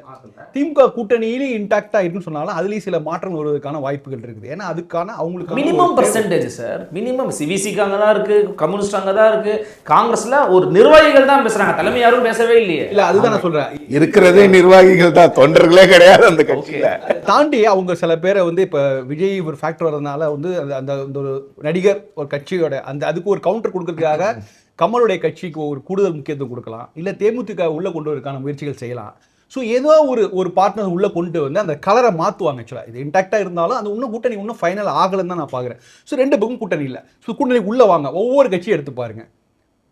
பாமக 2ஆக தான் உடஞ்சிருக்கு, ஒரு மதிமுக 2ஆக தான் உடஞ்சிருக்குது, காங்கிரஸ் பிரவீன் சக்கரவர்த்தி சொல்றதுக்கு அதிகமான எதிர்வினை எங்கேருந்து வருதுன்னா நம்ம காங்கிரஸ் எம்பிகள் தான் எதிர்வினை தராங்க. தலைவரே சொல்லிட்டாரு சார், செல்வ பிறந்தகை அவர்களே சொல்லிட்டாங்க. செல்வ பிறந்தகை கே சேகர் என்ன சொல்றாரு பாப்போம், அவர் என்ன சொல்றாருன்னு பாப்போம். சார் ஒரே நிமிஷம் இல்ல, அந்த எம்பிகள் ஏன் சொல்றாங்கன்னா அவங்களுக்கு தெரியும் டிஎம்கேவோட கிரவுண்ட் ஸ்ட்ரென்த் என்ன, அவங்க ரொம்ப வந்து கீழே டிஎம்கேவோட தேவை என்ன, ஒரு ஒரு ஒரு ஒரு பூத் ஏஜென்ட் டிஎம்கே கொடுத்தாங்கன்னா அந்த டிஎம்கேவோட கிரவுண்ட் பிரசன்ஸ் உடைய ஆக்சுவல் இம்பார்ட்டன்ஸ் என்னன்னு அந்த எம்பிகளுக்கு எல்லாருக்குமே தெரியும். ஸோ ஒவ்வொரு கட்சியும் பார்த்தீங்கன்னா ஒரு எதிர்நிலை, அந்த கட்சிக்குள்ளேயே நீங்கள் வந்து விடுதலை சிறுத்தைகள் எடுத்துங்க, அவர் கருத்தியல் யுத்தம்லாம் சொன்னால் கூட அந்த ஆதவ அர்ஜுனா எபிசோட்க்கு அப்புறம் அந்த 10 துணை பொய்ச்சாளர்னால அவங்களுக்குள்ளே நிறைய முரண்பாடுகள்லாம் இருக்குது. இன்றைக்கி அந்த அளவுக்கு ஆதவ அர்ஜுனா வெளில வந்ததுக்கு முன்னாடி எப்படி இருந்தாங்களோ அந்த வீச்சில் இப்போ இன்றைக்கி இல்லை. 30 சீட்டு நாங்கள் வாங்குவோம், கேட்குறோம், கொடுப்பது எல்லாம் சொன்னால் கூட அங்கேயும் ஒரு கலகலத்தான் இருக்கு. நான் எதுக்காக சொல்கிறேன், எல்லா கட்சிகளுமே ஒரு 2 தரப்பா ஒரு பிளவுபடக்கூடிய சூழலில் தான் இருக்குது. கட்சிகளே ஒன்றும் இல்லை. இதுக்கு நம்ம 2 ஃபேக்டர் சொல்லுவோம். ஒன்று வந்து பிஜேபி எல்லா கட்சியும் 2ஆக உடச்சிருச்சு, மகாராஷ்டிரா தான் பண்ணிச்சு சொல்லுவாங்க. இல்லை பிஜேபியோட ஃபேக்டர் இதில் எந்த கட்சிக்குமே இல்லை, இன்க்ளூடிங் பாமக உட்பட பெரிய ரோல் கிடையாது. அதேமாதிரி விஜய் ஃபேக்டர், விஜய் வந்த பிறகு தான் எல்லாம் உடஞ்சதுன்னு சொல்ல முடியாது. ஏன்னா விஜய் வந்தோடனே அவர் சொன்னார் எல்லாரும் வர எங்ககிட்ட கூட்டணி போடுறவங்களுக்கு ஆட்சியில் பங்கு சொன்னார். ஆனால் அதை அவர் என்கரேஜ் பண்ணுற மாதிரி அடுத்தடுத்து கட்டங்களுக்கு போகவே இல்லை.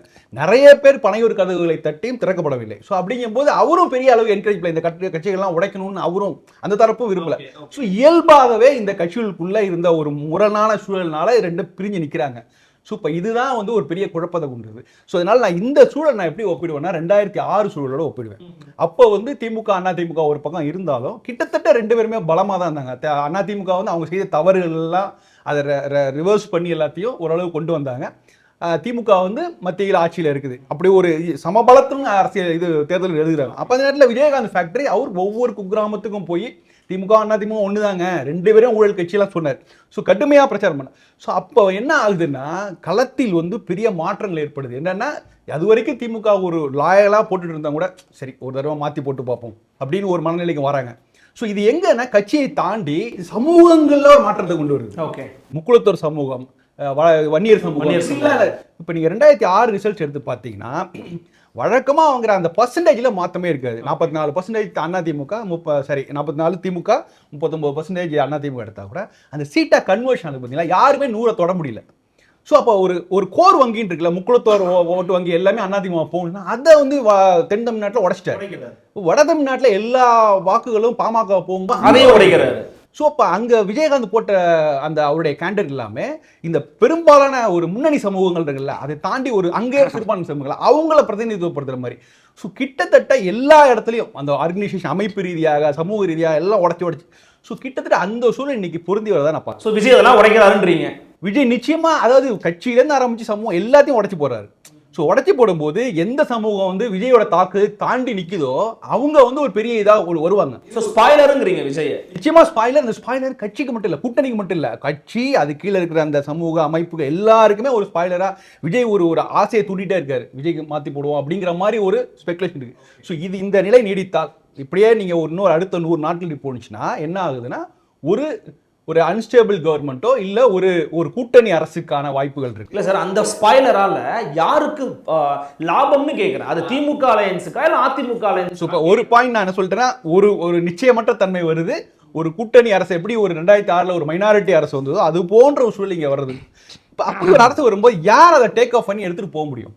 ஸோ இப்போ எந்த தலைவர் எல்லாரோடையும் பறந்து பட்டால ஒரு நட்போட இருக்கார், யார் கூடனாலும் போஸ்ட் அலையன்ஸ் யார் கூடலாம் பண்ண முடியும் அப்படிங்கிற தலைவருக்கு தான் அடுத்து அந்த ஒரு மொமெண்டம் கிடைக்குது. ரொம்ப வித்தியாசமா இருக்க போது அப்ப வித்தியாசம், அதாவது வித்தியாசம் சொன்னா எப்படின்னா நீங்க ஓரளவு வந்துட்டீங்க, இதுக்கப்புறம் கூடுதலாக ஒரு 40 பேர் 50 எம்எல்ஏஸ் சப்போர்ட் பண்ணால் உங்களால் பண்ண முடியும், இல்லை பிஜேபியோட ஆசீர்வாதம் கிடைச்சா பண்ண முடியும், இல்லை காங்கிரஸோட ஆசீர்வாதம், இப்படி ஒரு சுச்சுவேஷன் இருக்கும்போது எந்த தலைவரால் அதை பிரேக் பண்ணி என்னுடைய கதவுகள் எல்லா கதவுகளையும் தட்டி பார்க்கக்கூடிய தலைவர் இருக்கார்ல அவரால் பண்ணணும். அப்படி ஒரு இடத்துல எடப்பாடியார் மட்டும்தான் இன்னைக்கு இருக்காரு நான் பார்க்குறேன்.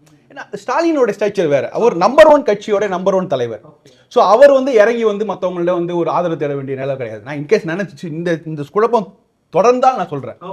ஸோ விஜய் இறங்கி வர மாட்டார்.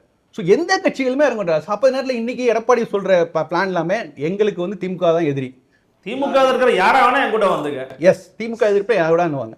ஸோ அப்படி இருக்கும்போது நாளைக்கு எடப்பாடிக்கு ஒருவேளை காங்கிரஸுக்கு ஒரு 10 சீட் கிடைச்சா கூட அவங்க கூட எடப்பாடி கூட கூட்டணி சேர்க்க வாய்ப்பு இருக்கலாம். போஸ்ட் போலா நீங்க சொல்றீங்க. ஆமா, பாஜக அந்த கூட்டணி தொடரலாம், என்ன வேணும் நடக்கலாம்ல. நீங்க அந்த ஆப்ஷன் ஓப்பன் பண்ணிக்கிறீங்க.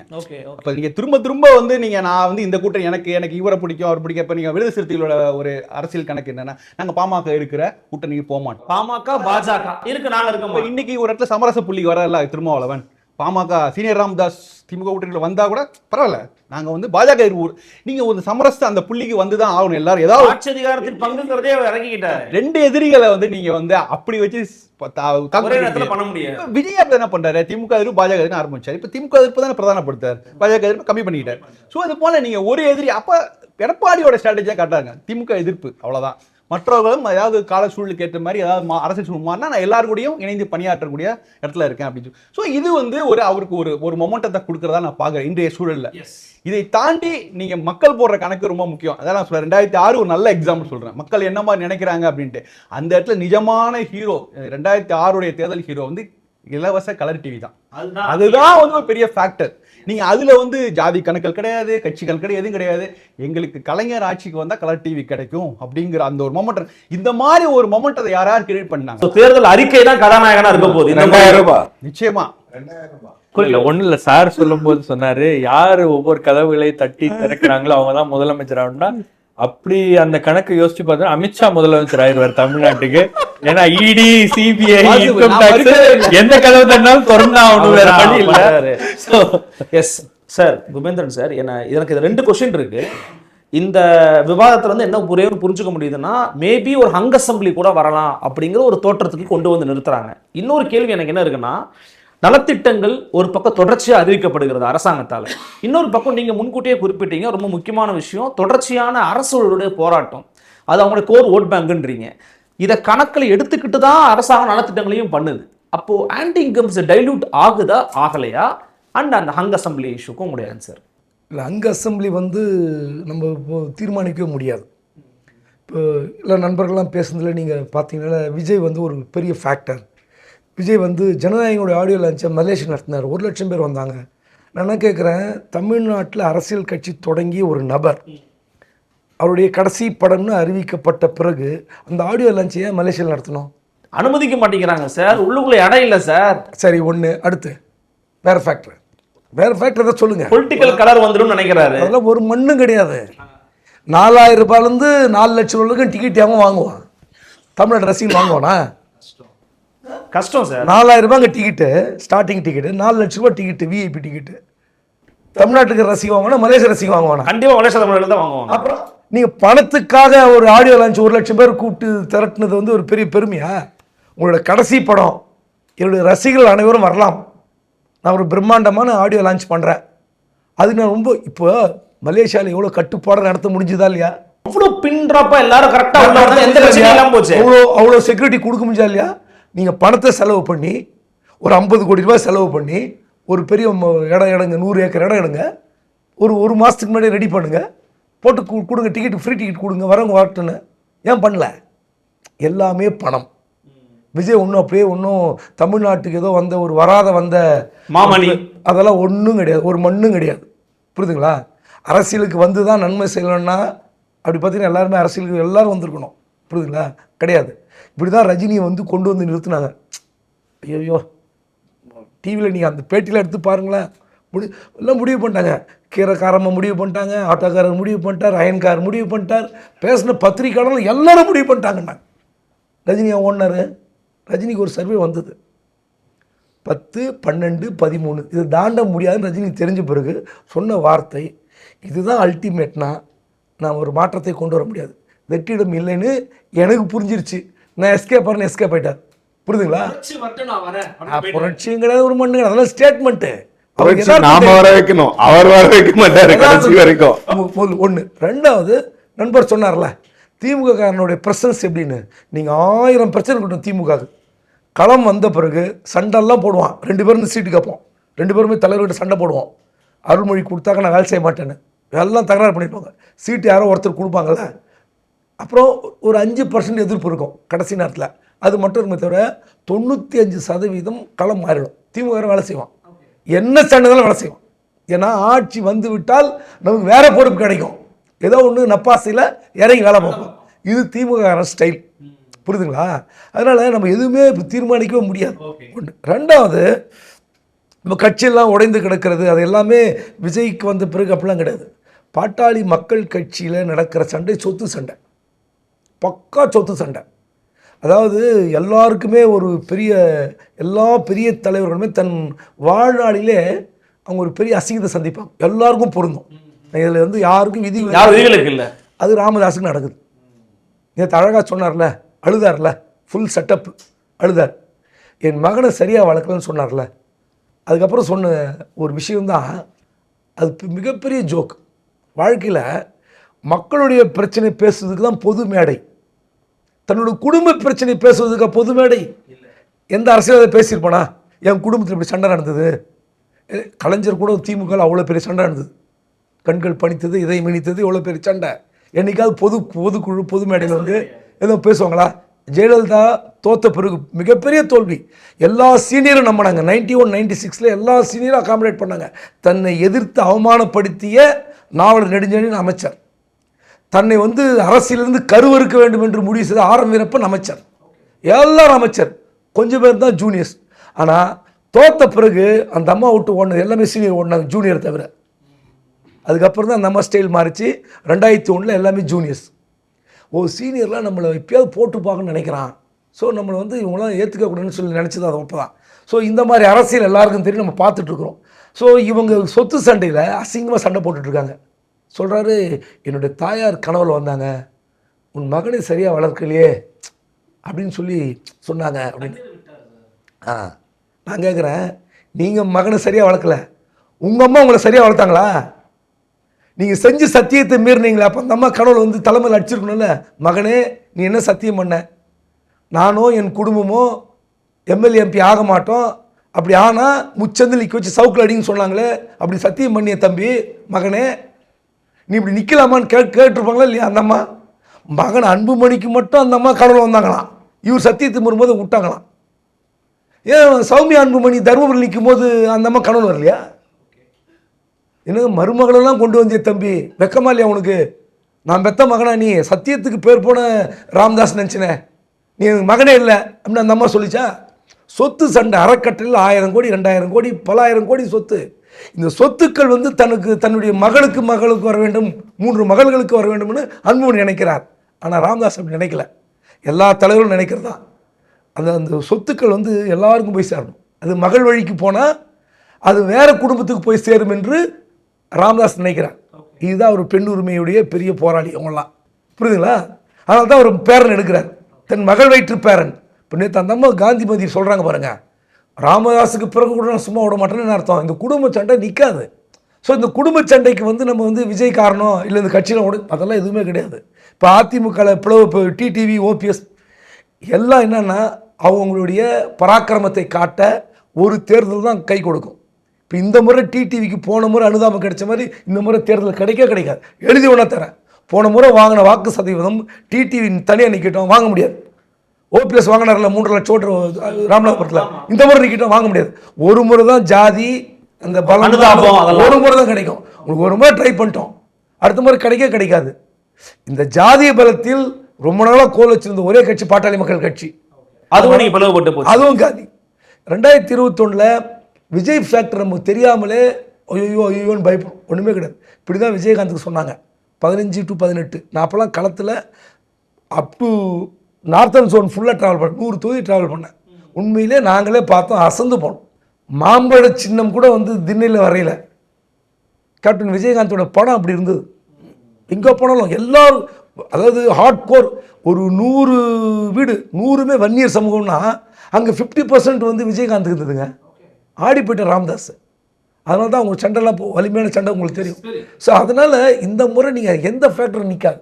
இந்த முறை வந்து அலைன்ஸ் பலம் ஒன்று. ஆனால் மக்கள் என்ன நினைக்கிறாங்க, உங்களுக்கு பிடிச்சா உங்களுக்கு ஜெயிக்கிற கட்சிக்கு போடுவாங்க, அது ஜாதி கட்சி எல்லாம் சேர்த்து.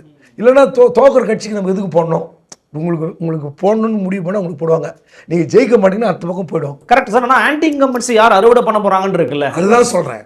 அந்த முடிவு வந்து தெரியலன்றேன். ஆன்டி இன்கம்பன்சி பெரிய அலையாக தெரியல, ஆனால் இருக்குது, நான் மறுக்கவே மாட்டேன். அதாவது திமுக செய்த தவறுகளில் மிகப்பெரிய தவறு அரசு ஊழியர்களை கவனிக்காம விட்டது. நியூ ரெக்ரூட்மெண்ட் பண்ணாது. புதிய வேலை வாய்ப்புகளை அரசு கொண்டு வந்திருக்கணும். நலத்திட்டங்களால் அதை வந்து தெரியாமல் இருக்குது. ஆமாம். இப்போ நீங்கள் 1000 ரூபாய் கொடுத்ததே சொல்ல முடியாது. 1000 ரூபாய் 23 கொடுத்தீங்க, 24 ஓட்டு போட்டோம். இப்போ பொங்கல் தொகுப்பு 3000 ரூபாய் கொடுக்க போகிறாங்க. எல்லா ரேஷன் கடைக்கும் கார்டுக்கும் 3000. பச்சரிசி கரும்பு வெள்ளத்தோட 3000 ரூபாய் கொடுப்பதற்கு அதிக வாய்ப்பு இருக்கிறது. அநேகமாக இன்று இல்லை நாளை இல்லை 1ஆம் தேதிக்குள்ளே அறிவிப்பு வரும். டோக்கன் கொடுப்பாங்க, 7 நாள் 8 நாள் டோக்கன் கொடுப்பாங்க. கண்டிப்பாக 3000 ரூபாய்க்கு குறையாமல் இருக்கும். ஆனால் இந்த 3000 ரூபாய் கொடுத்து ஓட்டு வாங்க முடியுமா நீங்கள்? ஏன்னா எனக்கு வேலை இல்லை, எனக்கு நிரந்தர சம்பளம் வேணும். நீ ஒரு 3000 ரூபாய் கொடுத்துட்டு வருஷம் ஃபுல்லாக வந்து பட்டினியாக இருக்க முடியுமா? முடியாது. இந்த 1000 ரூபாய் கொடுத்தது ஒரு முறை தான் சொல்லுவாங்க. நீங்கள் ஒரு முறை அந்த 1000 ரூபாய் அத்தையே சொல்லுங்கிறியப்பா, பஸ் ஃப்ரீ, சரி விட அத்தையா சொல்லுங்கிறியா புதுசா, அப்படி ஒரு மனநிலை வருமா மக்களுக்கு? ஏங்க இப்போ நீங்கள் உங்கள் பையன்கிட்ட போய் ஒரு ஷூ வாங்கி கொடுங்க, 3 மாதம் கழிச்சு இன்னொன்று தான் கேட்பான், டே இப்போ தானே 3 மாதம் கூட ஆகலடா, அதையே ஏன்பா சொல்லுங்கிற, அது போன மாதம் இது இந்த மாதம் வாங்கி கொடுத்துட்டார், அதை சொல்லாத பண்ணுவான். அது இயல்பு, அது மனிதனோட இயல்பு. அப்படி இருக்கும்போது இந்த 3000 ரூபாய் தொகை ஓட்டு எல்லாம் கடந்து ஆன்டி இன்கம்பன்சியில் திமுக ஃபெயிலியர். காரணம் அதை உணரலை, இன்னும் உணரலை. இப்போ அரசு ஊழியர்கள் போராட்டத்தை ஈஸியாக நீங்கள் டேக்கிள் பண்ணியிருக்க முடியும்.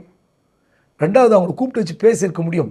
அவங்களுக்கு என்னென்ன தேவைகள், நீங்கள் கடைசி நேரத்தில் அவங்களுக்கு என்ன ஒரு இதுவரைக்கும் ரெக்ரூட்மெண்ட் பண்ணி போட்டிருக்காங்க இல்லைன்னு சொல்ல, மருத்துவத்துறையில், அரசு துறையில், காவல்துறையில். ஆனால் குறைஞ்சது இந்த 5 வருடத்திற்கு 10,000 அப்படின்னு 50,000 பேர் போடுதுன்னு வச்சுங்களேன். 50,000 பேர்ன்றது ஒரு 50,000 கவுண்ட் கிடையாது. அது வந்து ஒரு குடும்பத்தில் 4 5 கூட இருக்கலாம்.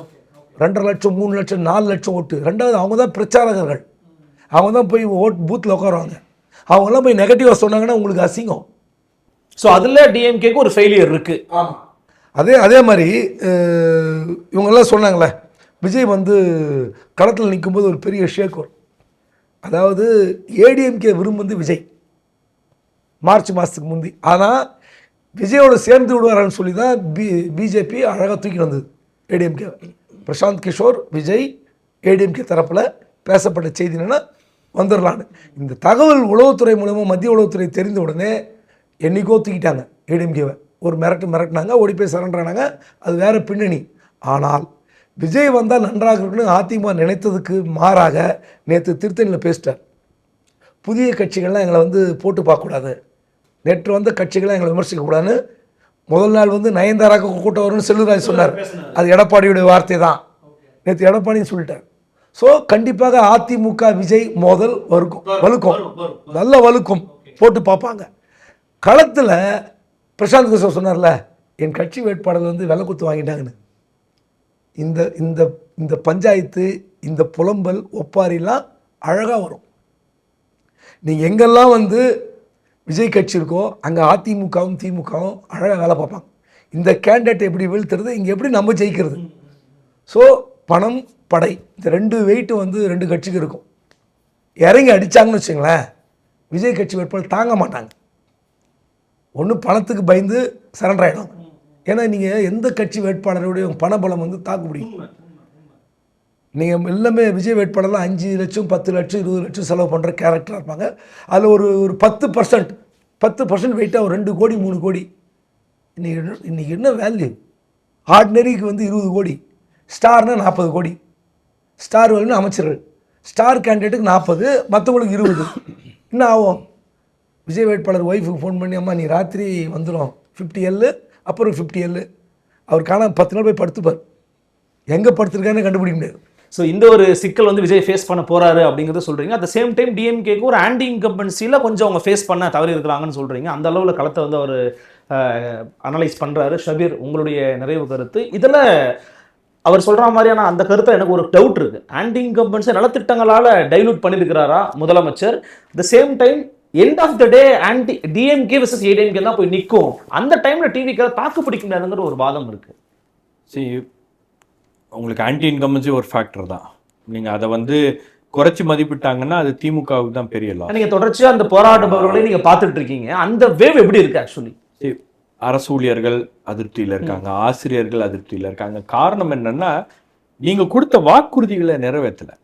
நீங்க கடந்த முறை பாத்தீங்கன்னா ஆட்சிக்கு வருவதற்கு முன்பு எல்லா போராட்ட களத்திலையும் வந்து திமுக போய் முன்னாடி நிற்கும். ஒரு சின்ன போராட்டம் நடக்குது அப்படின்னா, தெருவுல கொலை பிரச்சனைனா கூட திமுக போய் நின்று அது ஒரு தெரு பிரச்சனை, ஒரு ஏரியா பிரச்சனையா கூட மாத்துவாங்க.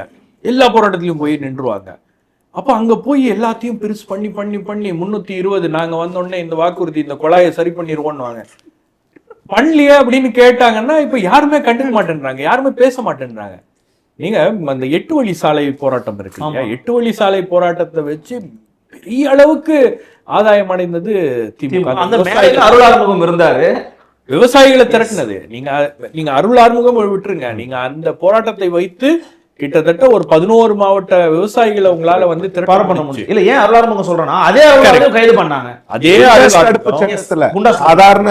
அருள் ஆறுமுகம் திருவண்ணாமலைக்கு வரும்போது அவர் விசா வாங்கிட்டு பாஸ்போர்ட்ல ஏவா வேலு கொடுக்குற பாஸ்போர்ட்ல வந்து அவரு பர்மிஷன் வாங்கிட்டு தான் உள்ள வரணும் அப்படின்னு பிரச்சனை பண்ணாங்க. சோ அந்த அளவுக்கு அவரை குண்டாஸ்ல போடுற அளவுக்கு வந்து எல்லாரையும் நீங்க ஒண்ணும் கிடையாதுங்க.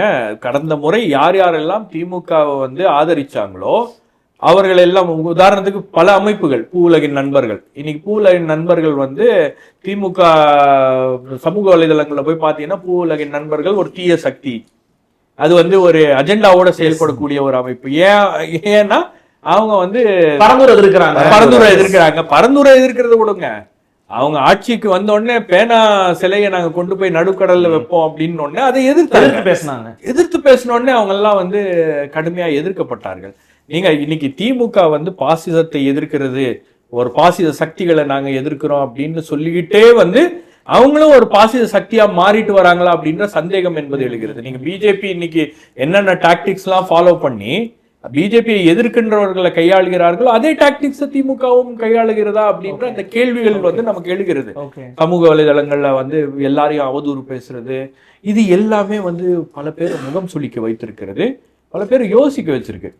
2011-16 இல்லையா, 2011 அதிமுக ஆட்சி, 2011ஆம் ஆண்டு அந்த தேர்தல்ல திமுகவுடைய தோல்விக்கு மிகப்பெரிய காரணம் என்ன அப்படின்னு அனலைஸ் பண்ணும்போது இந்த கவுன்சிலர்ஸ், கீழே இருக்கக்கூடிய அந்த லோக்கல் பாடியில இருக்கக்கூடிய ஆட்கள் அவங்க பண்ண அட்டுழியம், லேண்ட் கிராபிங்கு, இது எல்லாமே வந்து ஒரு பெரிய காரணமாக மாறியது அப்படின்னும் போது இந்த மாதிரி ஃபேக்டர்ஸ் வந்து இப்பவும் இருக்கு. இந்த முறையும் வந்து இந்த மாதிரி பிரச்சனைகள் இருக்கு. இது எல்லாமே வந்து தேர்தல் சமயத்துல நலத்திட்ட உதவிகளால அதை டைலூட் பண்ணலையா? நலத்திட்ட உதவிகள் அப்படின்னா சார் சொன்னாரு டிவி கொடுத்தாங்க. டிவி கொடுத்ததுக்கு அப்புறம் அடுத்த எலெக்ஷன்ல டிவி கொடுத்தீங்க அப்படின்னா அந்த எலெக்ஷன் ஜெயிச்சிருக்கணும்ல. ஜெயலலிதா வந்தாங்க, மிக்சி கொடுத்தாங்க, கிரைண்டர் கொடுத்தாங்க, ஃபேன் கொடுத்தாங்க, எல்லாம் கொடுத்தாங்க. அவங்க கொடுக்காத ஒண்ணு வாஷிங் மிஷின் நினைக்கிறேன். அது தவிர மீதி எல்லாம் கொடுத்துட்டாங்க. போன் கொடுக்குறாங்க, பட் கொடுக்க முடியல. சோ அதெல்லாம் கொடுத்தாங்க. லேப்டாப் கொடுக்குறாங்க. நீங்க அரசாங்க திட்டங்கள் அப்படின்றது வந்து அது அரசாங்க திட்டங்கள் தான். அது எந்த அரசு வந்தாலும் அந்த திட்டங்களை போடும். ஒரு அரசு வந்துச்சுன்னா அவங்களுடைய வேலை என்ன? திட்டங்களை போடுவது தானே. இளைஞர்களுக்கு ஒரு திட்டம் போடுவாங்க, மாணவர்களுக்கு ஒரு திட்டம் போடுவாங்க, பெண்களுக்கு ஒரு திட்டம் போடுவாங்க, முதியவர்களுக்கு ஒரு திட்டம் போடுவாங்க, பஸ்ல பயணம் பண்ற ஒர்க்கிங் விமனுக்கு ஒரு திட்டம் போடுவாங்க, பத்திரிகையாளர்களுக்கு திட்டம் போடுவாங்க. அரசாங்கத்துடைய வேலை திட்டம் போடுவது. ஒரு அரசியல் கட்சியாக திமுகவோ அதிமுகவோ என்ன திட்டங்களை போட்டிருக்காங்க மக்களை ஈர்க்கிறதுக்கோ, மக்களை கவருவதற்கோ?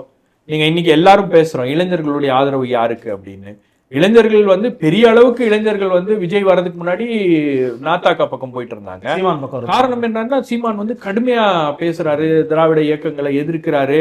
பிளஸ் அந்த டிஜிட்டல் நேட்டிவ்ஸ் அப்படின்னு சொல்லக்கூடிய, அதாவது சமூக வலைதளங்கள் மூலமாக அரசியலை பார்க்கக்கூடிய, அரசியலை தெரிந்து கொள்ளக்கூடிய அந்த இளைஞர்கள் மத்தியில சீமான் வந்து பெரிய அளவுக்கு போய் ரீச் ஆயிருக்காருன்னும் போது சமூக வலைதளங்கள்ல சீமான் ரொம்ப ஸ்ட்ராங்கா இருக்காரு. அதே மாதிரி விஜயும் வந்து கிட்டத்தட்ட சமூக வலைதளங்கள்ல பெரிய அளவுல ஒரு ஆதரவு தளத்தை அவர் உருவாக்கி இருக்கிறார். ரொம்ப கான்சியஸா அதை ஒர்க் பண்ணி உருவாக்கி இருக்காங்க. அப்ப இன்னைக்கு சமூக வலைதளங்கள்ல பாத்தீங்கன்னா திமுக அதிமுக ஐடி விங் திணற அளவுக்கு இந்த ரெண்டு அமைப்புகளுடைய ஐடி விங்கும் இது பண்ணுது. ரெண்டாவது, நீங்க இளைஞர்களை வந்து வாய்ப்புகள் எங்க இருக்கு? இளைஞர்களுக்கு எந்த வாய்ப்புகளை நீங்க கொடுத்துருக்கீங்க? பெரிய அளவுல அரசியல் ரீதியாகவும் சரி, எந்த வாய்ப்புகள் இருக்கு? நீங்க அன்னைக்கு ஒரு பவரும் மணியும் தானே ஸ்கோர். அதான் சொல்றேங்க, ஒரு 20 வருஷம் முன்னாடி இருந்த அதே அமைச்சர் இன்னைக்கும் வந்து அமைச்சராகவே தொடர்கிறார். அவர்கிட்ட தான் பணம் மணி எல்லாமே இருக்கு. அப்ப அவர்களை எப்படி வீழ்த்துவது அப்படின்ற திட்டங்களை வந்து இன்னைக்கு புதுசா வரக்கூடிய கட்சியினர் வந்து யோசிக்கணும். நீங்க பணம், அதே மாதிரி உங்களுக்கு வந்து இருக்கக்கூடிய செல்வாக்கு, ஆழ்பலம், பணபலத்தை வச்சுக்கிட்டு நீங்க வந்து அண்ட போடுறீங்கன்னா டிவிக்கு நிக்க முடியுமா? அதுதான், அதை நிக்கிறதுக்கான திட்டங்களை டிவிக்கு வகுக்க வேண்டும். நீங்க அதை பண்ணணும். தேர்தல் களத்துக்குன்னு நீங்க வந்துட்டீங்க. தேர்தல் களத்துக்கு நீங்க வந்துட்டீங்கன்னா அந்த ஃபைட் அப்படின்றது வேற. அதை தாக்கு பிடிக்கணும். நான் ஒத்துக்கிறேன். நீங்க தேர்தல் சமயம் தேர்தல் அப்படின்றது வந்து உங்களுக்கு பீக் எலெக்ஷன் மூமெண்ட் வந்து அந்த எலெக்ஷன் போலிங்க்கு ஒரு 15 நாள் முன்னாடி. அன்னைக்கு உங்களுடைய மனநிலை என்னவாக இருக்கிறது? அன்னைக்கு யார் வந்து ஸ்ட்ராங்கா இருக்கா, யாரு ஜெயிக்க போறாங்க, யாருக்கு வந்து நம்ம ஓட்டு போட போறாங்க, பெருவாரியான மக்கள்லாம் யாரை வந்து ஓட்டு போட்டு தேர்ந்தெடுக்க முடிவு பண்ணியிருக்காங்க அப்படின்ற விஷயங்கள்லாம் வந்து அந்த ஊர்ல இருக்கிறவங்க, அந்த டீ கடையில் இருக்கிறவங்க, அவங்க எல்லாம் மைண்டை வந்து ரீட் பண்ணுவாங்க. தமிழக மக்களுக்கு ஒரு விஷயம் நல்லா தெரியும், யார ஆட்சிக்கு மீண்டும் கொண்டு வரக்கூடாது அப்படின்றதுல அவங்க உறுதியா இருக்காங்க. யாருக்கு ஓட்டு போடுறாங்களோ இல்லையோ, யாரு வரக்கூடாது அப்படின்றதுதான் இது வரைக்கும் அவங்க வந்து ஓட்டு போட்டிருக்காங்க. அந்த முடிவுகளை அவர்கள் எடுப்பார்கள். நீங்க என்ன திட்டம், என்ன பரிசு, என்ன பொருள் கொடுத்தாலும் நீங்க எல்லா கட்சிகளும் வந்து அறிவிப்புகளை வெளியிடுங்க. தேர்தல் மேனிஃபெஸ்டோல எல்லா கட்சிகளும் வந்து கவர்ச்சிகரமான அறிவிப்புகளை வெளியிடும். ஆனால் அதுல ஜெயிக்கிறது ஒரு கட்சியா தானே இருக்க முடியும். அப்ப தமிழக மக்களுக்கு தெரியும் யாரால இதை சாத்தியப்படுத்த முடியும், யாரால. என்ன ஒண்ணுன்னா, இந்த 2 திராவிட கட்சிகள் மீதும் வந்து ஒரு அயற்சி இருக்கிறது, ஒரு ஃபெட்டிக் வந்து செட் ஆயிருக்கு. அப்போ விஜய் வந்து ஒரு மாற்று சக்தியாக வருகிறார் அப்படின்னும் போது நான் மாற்று சக்தி அப்படின்றது விஜய் ப்ரூவ் பண்றதுக்கு அவருக்கு வந்து காலம் வந்து ரொம்ப குறைந்த காலம் தான் இருக்கு, குறைந்த நேரம் தான் இருக்கிறது. அவர் எப்படி ப்ரூவ் பண்றாரு அப்படின்றது 4 முனை போட்டிங்கிறது இவருதான் நம்பர். ரெண்டாவது, விஜயுடைய கூட்டணி. நீங்க விஜய் என்ன கூட்டணியை உருவாக்க போகிறார்? விஜய்க்கு வந்து இன்னைக்கு காங்கிரஸ் விஜய் பக்கம் வந்துருச்சுன்னா கூட அது ஒரு பெரிய பூஸ்டா இருக்கும். வாய்ப்பு ரொம்ப குறைவுன்னு சொல்றீங்கல்ல நீங்களே. ஏன்னா திமுக அணி ஒடிந்தது அப்படின்ற ஒரு இமேஜ் வந்து கிரியேட் ஆயிடும், ஒரு பெர்செப்ஷன் கிரியேட் ஆயிடும். அப்ப இது இந்த பெர்செப்ஷன் பேட்டில் எல்லாம் வந்து எப்படி யார் முந்துறாங்க அப்படின்றது வந்து ஒரு மிகப்பெரிய விஷயம். மக்கள் அதை வச்சுதானேங்க. இப்ப நீங்க அந்த மாதிரி ஒரு சம்பவம் நடந்தா நாம இங்க உட்கார்ந்து பேசுற அந்த விவாதத்துடைய உண்மைதான். ஒவ்வொரு காலகட்டத்திலயும் ஒவ்வொரு விஷயம். நீங்க one week is longest time in politics. ஒரு வாரத்துல என்ன வேணா மாறலாம். நம்ம 2 மாசத்துக்கு முன்னாடி இன்னைக்கு இருக்கக்கூடிய சூழல்ல பேசுறோம். தேர்தல் நெருங்கும் போது சூழல் மாறும். தேர்தல் நெருங்கும் போது உங்களுக்கு வந்து திமுக அவங்களுடைய ஆன்டி பிஜேபி ரெட்ரிக்கை இன்னும் கூர்மைப்படுத்துவாங்க, ஆன்டி ஏடிஎம்கே ரெட்ரிக்கை இன்னும் கூர்மைப்படுத்துவாங்க. அப்படிலாம் பண்ணும்போது வந்து களம் வேற மாதிரி மாறுது, இல்ல பிஜேபி ஊடையில பூந்து ஏதாவது ஒண்ணு பண்றாங்க அப்படின்னு பாத்தீங்கன்னா அது எல்லாமே வந்து உங்களுக்கு வந்து நிலைமையை மாற்றக்கூடிய ஒரு சூழலாக அமையும். அப்போ இதுல எல்லாத்துலயும் வந்து விஜய் அல்லது மற்ற கட்சிகள் யார் ஒரு ஃபோர்ஸா வரணும்னு நினைக்கிறாங்களோ அவங்க அதை எப்படி சமாளிக்க போறாங்க, அந்த களத்தை எப்படி அமைக்க போறாங்க. நீங்க கேண்டிடேட்ஸும் ஒரு பெரிய விஷயம் தான். நீங்க கேண்டிடேட்ஸ்லாம் வந்து ஸ்ட்ராங்கான கேண்டிடேட்ஸை போடணும், பணம் செலவு பண்ணக்கூடிய கேண்டிடேட்ஸை போடணும். நீங்க வந்து ஒரு கே நேருவையோ ஒரு ஏவா வேலுவையோ ஒரு பொன்னியோ நீங்க தாக்கு பிடிக்கணும்னா அந்த அளவுக்கு உங்ககிட்ட வந்து கை தேர்ந்த ஆட்கள் வந்து இருக்கணும். சும்மா நீங்க வந்து நம்ம 20% அந்த பர்சன்ட் இந்த பர்சன்ட் வந்து உங்களுக்கு வர சர்வேஸை வச்சு நம்ம ஜெயிச்சிருவோம் அப்படின்ற மனநிலையோட நீங்க போனீங்கன்னா முடியாது. விஜயோடைய பெரிய கட்சியில இருக்கக்கூடிய ஒரு மிகப்பெரிய குறைபாடு இன்னைக்கு தேதிக்கு வரைக்கும் அந்த குறைபாடு இருக்கிறது அந்த கட்டமைப்பு தான். அந்த கட்டமைப்புல உங்களுக்கு வந்து ரொம்ப ஸ்ட்ராங்கான முகங்கள் வேணும், ரொம்ப ஸ்ட்ராங்கான கேண்டிடேட்ஸ் வேணும். உங்களுக்கு களத்துல வந்து வேலை பார்க்கறதுக்கு நீங்க மத்ததுல நீங்க அவங்களுக்கு வந்து ஒரு தெரியாத சின்னம் கூட கொடுங்க, அதெல்லாம் கொண்டு போய் சேர்த்துருவாங்க. அந்த அளவுக்கு அவங்க கிட்ட வந்து அந்த இளைஞர் படை பலம் எல்லாம் இருக்கு. ஆனா அவங்க கிட்ட வந்து நீங்க தேர்தலில் முன்னின்று சண்டை போட்டு அந்த தேர்தல் களத்தை சமாளிச்சு ஜெயிக்கிறதுக்கான ஆட்கள் வந்து ரொம்ப முக்கியம். அதற்கான அந்த போக்கஸ்ல தான் அவர் அடுத்தது வேலை செய்ய வேண்டிய ஒரு கட்டாயம் என்பது மக்களுடைய நம்பிக்கை பெறணும். உண்மை. நீங்க இன்னைக்கு அதிமுக மீது ஏன் அந்த நம்பிக்கை இல்லை அப்படின்னா, நாம பேசுறோம் தூய்மை பணியாளர்கள் அதிருப்தியில் இருக்காங்க, ஆசிரியர்கள் அதிருப்தியில் இருக்காங்க, அரசு ஊழியர்கள் அதிருப்தியில் இருக்காங்க, மற்றவர்கள் அதிருப்தியில் இருக்காங்க. அதிமுக என்ன பண்ணுது? அதிமுக அதை எப்படி கையாண்டு இருக்கணும்? நீங்க அந்த அந்த அந்த பிரச்சனைகள்லாம் அதிமுகவுடைய பங்கு என்ன? அந்த பிரச்சனைகள்ல அதிமுகவுடைய செயல்பாடு என்ன? நிலைப்பாடு விடுங்க, செயல்பாடு என்ன? நீங்க என்ன பண்ணீங்க? நீங்க ஒரு துறையை விட்டுருங்க, எல்லா துறைகளிலும் பிரச்சனை இருக்கு. தூய்மை பணியாளர்கள்ல இருந்து ஆரம்பிச்சு செவிலியர்கள்ல இருந்து ஆரம்பிச்சு உங்களுக்கு வந்து கிராமத்துல பணியாற்றக்கூடிய செவிலியர்கள் வரை கிரவுண்ட் லெவல் ஹெல்த் ஒர்க்கர்ஸ் வரைக்கும் வந்து உங்களுக்கு ப்ராப்ளம் இருக்கு. அப்போ இதெல்லாம் வந்து நீங்க எந்த இடத்துல பரப்புரை போராட்டம்லாம் பேசுறாரு, நீங்க அதுதாங்க பிரச்சனை. நீங்க பரப்புரைக்கு போய் நான் பேசினா எல்லாமே வந்து நான் பேசிட்டேன், அதெல்லாம் வந்து இந்த கணக்குல வந்து நீங்க இதை பேசிட்டியான்னு டிக் போடுற வேலை கிடையாது. கிரவுண்டுக்கு போய் நிக்கணும். நான் என்ன கேட்கறேன், இன்னைக்கு செவிலியர்கள் சென்னையில வந்து ஒரு போராட்டத்தை நடத்துறாங்க. கிட்டத்தட்ட ஒரு நாள் முழுக்க லேபர் ஆபீஸ் வெளியே அவங்க வந்து ஒரு ரோட மதிப்பு ஒரு 4000 பேர் உட்கார்ந்து இருக்காங்க, 5000 பேர் உட்கார்ந்து இருக்காங்க அப்படின்னா முன்னாள் இது சுகாதாரத்துறை அமைச்சர் எங்க விஜயபாஸ்கர் ஏன் வரல? வந்திருக்கணும்ல. அங்க ஒரு 10 அதிமுக தலைவர்கள் போய் உட்கார்ந்து இருக்கணும் இல்லையா? தூய்மை பணியாளர்கள் 3000 பேர் வந்து தூய்மை பணியாளர்கள் ரிப்பன் பில்டிங் வாசல்ல உட்கார்ந்து இருக்கும் போது ஒரு நாள் கூட வந்து அது அந்த துறையை சார்ந்த அதிமுகவுடைய முன்னாள் அமைச்சர் அங்க வந்து பார்க்கலையே. எஸ்பி வேலுமணி வந்து இருக்கணும் இல்லையா, பார்த்திருக்கணும் இல்லையா? ஏன் பார்க்கல? பார்க்க முடியாது. ஏன்னா அவருதான் இந்த பிரச்சனைகள்லாம் காரணம். பல பிரச்சனைகளுக்கு அதிமுக தான் காரணம். அப்போ இந்த நம்பிக்கை அப்படின்றது வந்து அதிமுகவால பெற முடியாததுக்கு இதான் காரணம். இந்த பிரச்சனைகள்லாம் உருவாக்கி வச்சது அதிமுக, அதை ரொம்ப கச்சிதமா ஃபாலோ பண்ணிட்டு இருக்கிறது திமுக. இன்னைக்கு எல்லா அரசாங்க துறைகள்லயும் அவுட் சோர்சிங் பண்றாங்க. அந்த அவுட் சோர்சிங் எப்படி நடக்குது, எந்த வகையில் அந்த அவுட் சோர்சிங் நடக்குது, யாருக்கு வேலை யாருக்குமே தெரியாது. நீங்க அங்க ரிசர்வேஷன் ஃபாலோ பண்றாங்களா, சமூக நீதி அப்படின்னு பேசுறாங்க, சமூக நீதி ஃபாலோ பண்ணப்படுகிறதா தெரியாது, பண்றதில்ல. அப்ப இது எல்லாமே வந்து பிரச்சனைகளா இருக்க போகுது. இது எல்லாம் வந்து எதிர்கட்சியா இருக்கக்கூடிய அதிமுக பேசல, தாவேக்காவும் இந்த இஷ்யூஸை பேசல. நீங்க இந்த இஷ்யூஸை வந்து சீமான் பேசுறாரு சில சமயங்கள்ல. நீங்க அன்றாடம் நடக்கக்கூடிய இந்த பிரச்சனைகள், இந்த இஷ்யூஸ் எல்லாம் நீங்க பேசாம தவற விட்டீங்கன்னா மக்கள் உங்களை நம்ப மாட்டாங்க. நீங்க வேணா சொல்லலாம் ஒரு ஃபோர்ஸ் ஒரு ஃபேக்டர்னு சொல்லலாம். மக்களுடைய நம்பிக்கை பெறுவதற்காக நீங்க என்ன பண்ணீங்க முக்கியமான விஷயம். இதெல்லாம் தான் வந்து மக்களுடைய மனங்களை மாற்றக்கூடிய ஒரு நடவடிக்கையா இருக்கும். தேர்தலுக்கு முன்னாடி நீங்க என்ன ஒரு பிம்பத்தை கட்டமைக்கிறீங்களோ அதை எல்லாத்தையும் வந்து மக்கள் ஃபாலோ பண்றதுக்கு ஏதுவாக இருக்கும். நிச்சயமா. விஜய் வந்து சொன்னாங்களே, விஜய் பற்றி பேசிட்டே இருக்கும்ல. சரி, பன்னூர் பரந்தூருக்கு ஒரு போராட்டத்துக்கு போனார் ஜூலை மாதம். அன்றைக்கி அறிவித்தார், இந்த பிரச்சனையை 30 நாட்களுக்குள் தீர்க்கலைன்னா இந்த மக்களை அழைத்து கொண்டு, பன்னூர் பரந்தூர் மக்களை அழைத்து கொண்டு கோட்டைக்கு நானே வருவேன்னாரு. கோட்டைக்கு போயிட்டாரு, கூட்டின்னு போயிட்டாரு. இப்போ பன்னூர் பரந்தூர் திட்டத்தை கைவிட்டாங்களா? இதுதான் அரசியல், புரியுதுங்களா? இப்போ விஜய் பற்றி அந்த ஊரில் இருக்கிற இளைஞன் என்ன நினைப்பான்? வந்தாரு பேசினாரு போயிட்டாருப்பா ஒண்ணும் பண்ணலப்பா. அப்ப நீ எங்களை வச்சு கேம் ஆடுற, எங்க ஓட்டு வாங்கணும்னு கேம் ஆடுற. அதுக்கப்புறம் நீ கூட்டிட்டு ஏங்க எங்கேயுமே இப்போ நான் கேட்குறேன், இப்போ ஈரோடுக்கு போயிட்டார்ல, இப்போ தேர்தல் பிரச்சாரம் ஈரோடு போவார்னு நினைக்கிறீங்களா? முடிஞ்சு போச்சு, பிரச்சாரம் முடிஞ்சு போச்சு. எங்கே டேட் இருக்கு உங்களுக்கு? நீ தொகுதியை ஊராக போகிறதுக்கு விஜய்க்கு பிளானே கிடையாதுங்க. ஒரு மாவட்டத்துக்கு ஒரு முறை போனான்னா காஞ்சிபுரம் முடிந்தது பிரச்சாரம், ஈரோடு முடிஞ்சது பிரச்சாரம், கரூர் மாவட்டம். நீங்கள் ஒன்றும் எழுதி வச்சுங்க, நீங்கள் அப்புறம் கூப்பிட்டு கேளுங்க. சார் நீங்கள் என்ன சொன்னீங்க பாருங்க, போகிறாரு ஈரோடுக்கு போகிறாரு பாருங்க சொல்லுங்கள். கண்டிப்பாக போக முடியாது. அவரோட இருங்க, நீங்கள் கூட்டம் கூடுதுன்னு பேசிட்டே இருக்கலாம். இவர் ஒரு முறை போய்ட்டு அடுத்த முறை வரலன்னு வச்சுங்களேன்.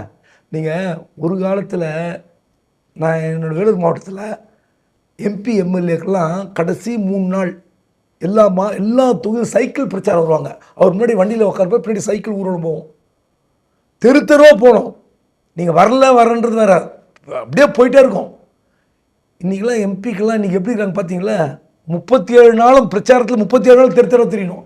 அன்றைக்கி ஒரு நாள் தான் வருவாங்க, கடைசி ஒரு 3 நாளில். மற்றெல்லாம் பொதுக்கூட்டம் தான். தெருவாக பிரச்சாரத்துக்கு வந்த காலமே கிடையாது. எம்பிக்கள் திருவண்ணாமலை வேணுகோபால் நிற்பார், அவர் பார்த்தே இருக்க மாட்டாங்க மக்கள், பலமுறை ஜெயிச்சவர். வேலூரில் அப்துல் சமது, ஜீவரத்னம், அரக்கோணம், அன்னைக்கு கடைசி ஒரு 3 நாள் சைக்கிள் பிரச்சாரம்னு வருவாங்க. அவர் நின்று வண்டியில் போயிட்டே இருப்பார். இன்றைக்கி அப்படிலாம் கிடையாது. நீங்கள் விஜய் போனோம், ஐயோ வந்து ஒரு 3 மாதம் ஆச்சு, டிசம்பர் மாதம் வந்தார், அதுக்கப்புறம் ஆளே காணோம். அன்றைக்கி வந்தாலும் நீங்கள் சொல்ல முடியாது, வரவே மாட்டார். எழுதி வச்சுங்க, இந்த பிரச்சாரம்லாம் கை கொடுக்கும் அப்படின்னு நினச்சாருன்னா விஜய்க்கு வந்து கை கொடுக்க பார்க்கலாம் சார். சார் இதில் அந்த நிறைவு கருத்தை உங்கள் கருத்தை சொல்லிடுங்க. கூட என் கேள்வி என்னன்னா, திமுகவும் அதிமுகவும் சேர்ந்து அடிக்கும் போது விஜயால் அதை தாக்கு பிடிக்கவே முடியாதுங்கிறார் உபேந்திரன் சார். இவரும் என்ன சொன்னாருன்னா, மக்கள் பிரச்சனைக்கு வாய்ஸ் அவுட் பண்ணாத வரைக்கும் மக்களுடைய அபிமானத்தை தாவேக்காவால் பெற முடியாது அப்படிங்கிற வந்து நிற்கிறாங்க.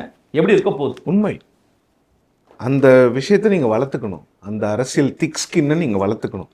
இல்லைன்னா நீங்கள் அரசியலுக்கு வரக்கூடாது. வந்துட்டு அடிக்கிறாங்கன்னா அடிக்கதான் அடிப்பாங்க. வளர்த்துக்கிறாரான்னு கேட்குறேன். எலெக்ஷன்ல தான் தெரியும். ஓகே, இப்பதான் ஒரு செங்கோட்டையன் ஒருத்தர் வந்திருக்கிறாரு. இப்பதான் பொதுக்கூட்டம் எப்படி நடத்துறதுன்னே அவங்க தெரிஞ்சுக்கிட்டு இருக்கிறாங்க. ஈரோடுல தான், கரூர்ல ஃபெயிலியரு, நாமக்கல்ல failure, Madurai Vikravandi okay accepted. அது வந்து நல்லா மாநாடு பெருசாக பண்ணாங்க. பொதுக்கூட்டம் இதில் ஈரோட்டில் தான் கற்றுக்கிட்டு இருக்காங்க, புது சாப்டரு. இனிமேல் பார்க்கணும் எப்படி இருக்க போகுது அப்படின்னு. இந்த ஆன்டி இன்கம்பன்சி பற்றி கேட்டிங்களா? அந்த ஆன்டி இன்கம்பன்சி பிரதானமாக இருக்குது எல்லா இடத்துலையும். திமுகவுக்கு எதிரான ஆன்டி இன்கம்பன்சி நீங்கள் எங்கே போனாலும் இருக்குது, இல்லைன்னு சொல்லவே முடியாது. ஆனால் அந்த ஆன்டி இன்கம்பன்சி அறுவடை பண்ணக்கூடிய இடத்துல ஒரு ஃபேக்டராக, ஒரு கட்சியாக, ஒரு ஃபேஸாக இல்லை, மல்டிபிள் ஃபேஸஸ் இருக்கு. ஒரு காலத்துல தமிழ்நாட்டில் ஆன்டி இன்கம்பன்சி அறுவடை, திமுகவுக்கு எதிரான ஆன்டி இன்கம்பன்சி அறுவடை பண்ணக்கூடிய ஒரே ஒரு முகம் செல்வி ஜெயலலிதா. அந்த மாதிரி இன்னைக்கு இல்லை. அதுதான் இங்க பிரச்சனை.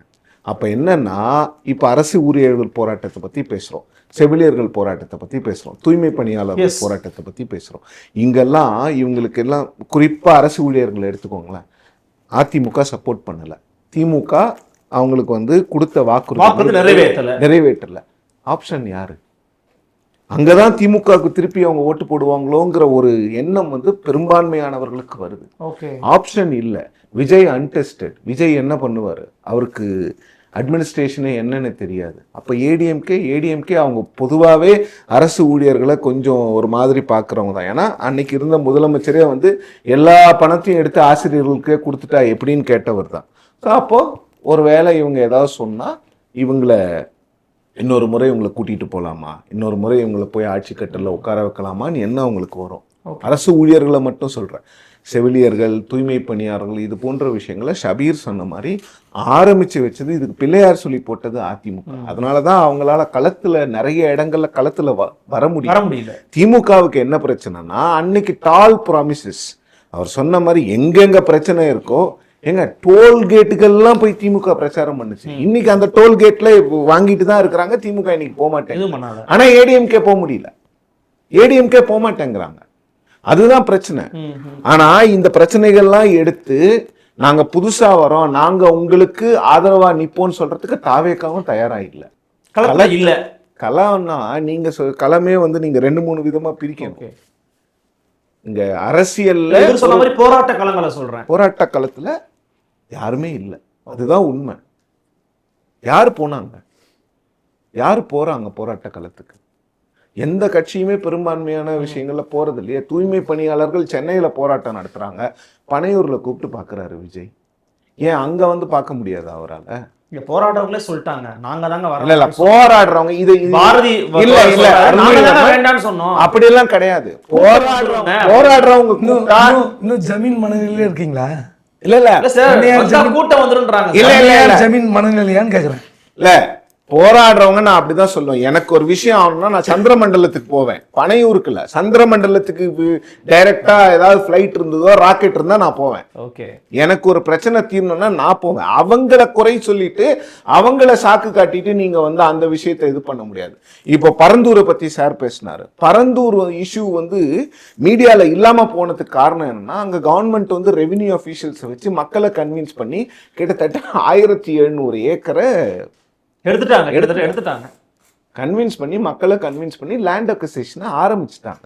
களம் அப்படிங்கிறது வந்து அங்க நீங்க போய் இருக்கணும். ஒரு நாள் போயிட்டு வந்துட்டு மறுநாள் வந்து நீங்க அவங்கள பனையூருக்கு வாங்கன்னு சொல்றதெல்லாம் களம் கிடையாது.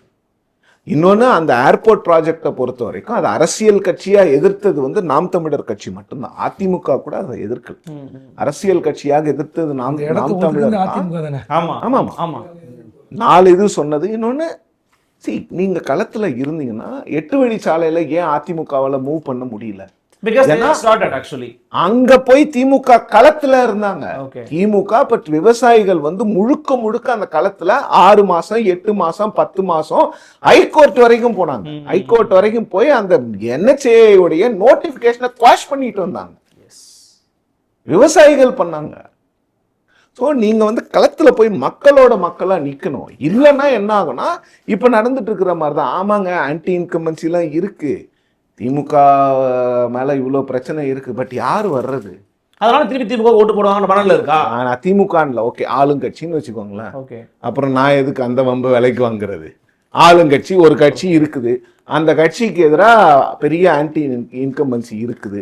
அந்த ஆன்டி இன்கம்பன்சியை ஒரு இடத்துக்கு போல 4 பக்கம் பிரியுது, என்ன ஆகும்? இல்ல சார், ஷபீர் சொன்ன மாதிரி யாருக்கு போடக்கூடாதுன்னு மக்கள் முடிவு எடுப்பாங்கன்னு அஃப்கோர்ஸ் ஏடிஎம்கே பிஜேபி தான் போய் ஆகணும். அது அப்படிலாம் நான் பார்க்கல.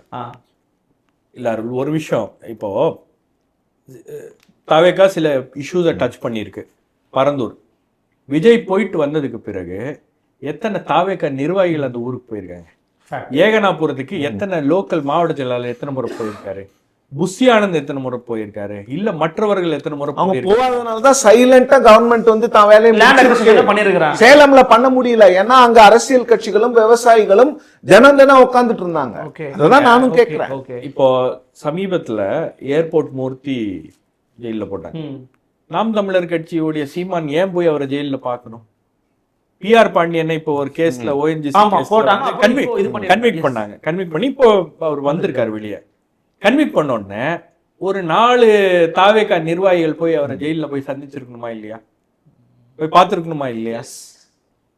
அந்த மாதிரி ஏகப்பட்ட விஷயங்கள் இருக்கு. அருளை இப்ப பிடிச்சி ஜெயில போட்டாங்க. திருப்பியும் இப்ப திருவண்ணாமலையில, அதாவது இந்த இளைஞர் அணி மாநாட்டுக்காக அவங்க அந்த அந்த பகுதியில இருக்கக்கூடிய ஒரு ஆத்துல இருந்து மணல் அள்ளி கொண்டு போய் அங்க போட்டாங்க. இதை யாரு பண்ணது? ஏவாவேலு தான் ஏற்பாடு பண்ணாரு. நீங்க அவரை எதிர்த்து அவர் வந்து அந்த குரல் கொடுத்தாங்கன்னு 23 விவசாயிகளை பிடிச்சிட்டு போய் போட்டாங்க. இது அவங்களுக்கு தெரியாதா? நீங்க போய் ஜெயில போய் ஏன் அவங்கள போய் பார்க்கல? பார்த்து ஆதரவு தெரிவிச்சிருக்கலாம். அதாவது இதை திமுக பண்ணிருக்கோம். திமுக எதிர்கட்சியில சார், இல்ல திமுக எதிர்கட்சியாக இருக்கும் போது ஏன் இவ்வளவு இல்ல சார், சிறந்த எதிர்கட்சின்னு சொல்ல வர சார், அவ்வளவுதான் சார். எனக்கு எந்த ஆசையும் இல்ல சார். இவ்வளவு பிரச்சனைகளும் ஏன் வந்து பூதாகரமாக பேசப்பட்டுச்சு அப்படின்னா, சின்ன சின்ன பிரச்சனைகள் நடந்தாலும் அதை திமுக உள்ள போய் அதை பேச வச்சு அதை அரசியலாக்கி அது ஒரு மக்கள் மத்தியில பேசக்கூடிய ஒரு பேச்சு பொருளாக்கக்கூடிய ஒரு நடவடிக்கையில் அவங்க இறந்த வல்லமை இருக்கு திமுகவுக்கு. அது அவங்க பண்ணாங்க. இன்னைக்கு ஒரு விஷயத்த வந்து இவர் ஒரு வாட்டி பேசிட்டாருன்னா அது அப்படியே வந்து ஒரு விஜய் பேசிட்டாருன்னா அது ஒரு பெரிய இஷ்யூவா அவங்க சமூக வலைதளங்கள்ல பேசுவாங்க. அத்தோட அவ்வளவுதான். ஒரு நாள் கூத்தாதான் முடிஞ்சு போகுது. அது இல்லையா? முடிஞ்சிருக்குல்ல. வக்ஃப் போர்டு பில்லு கேட்டீங்கன்னா சுப்ரீம் கோர்ட்டுக்கு போயிட்டோங்க, அதை விட வேற என்னங்க வேணுங்கிறாங்க. இந்த கிறிஸ்துமஸ் அட்டாக்ஸ்க்கு ஏங்க பேசலன்னு கேட்டா ராஜ்மோகன் பேசிட்டாராம். இதுக்கெல்லாம் விஜய் பேச மாட்டாரா? இது எவ்வளவு பெரிய முக்கியமான விஷயம். கிறிஸ்துமஸ் விழா கொண்டாடுறீங்கல்ல, அதே கிறிஸ்துவர்களுக்கு அட்டாக்ஸ் நடக்குது, அதை கொண்டாடும் போது ஒருத்தங்களை அட்டாக் பண்றாங்கன்னா அதுக்கு நீங்க பேச மாட்டீங்களா? திருப்பரங்குன்றத்துல பேச மாட்டீங்க, அப்ப எதுல தான் பேசுவீங்க?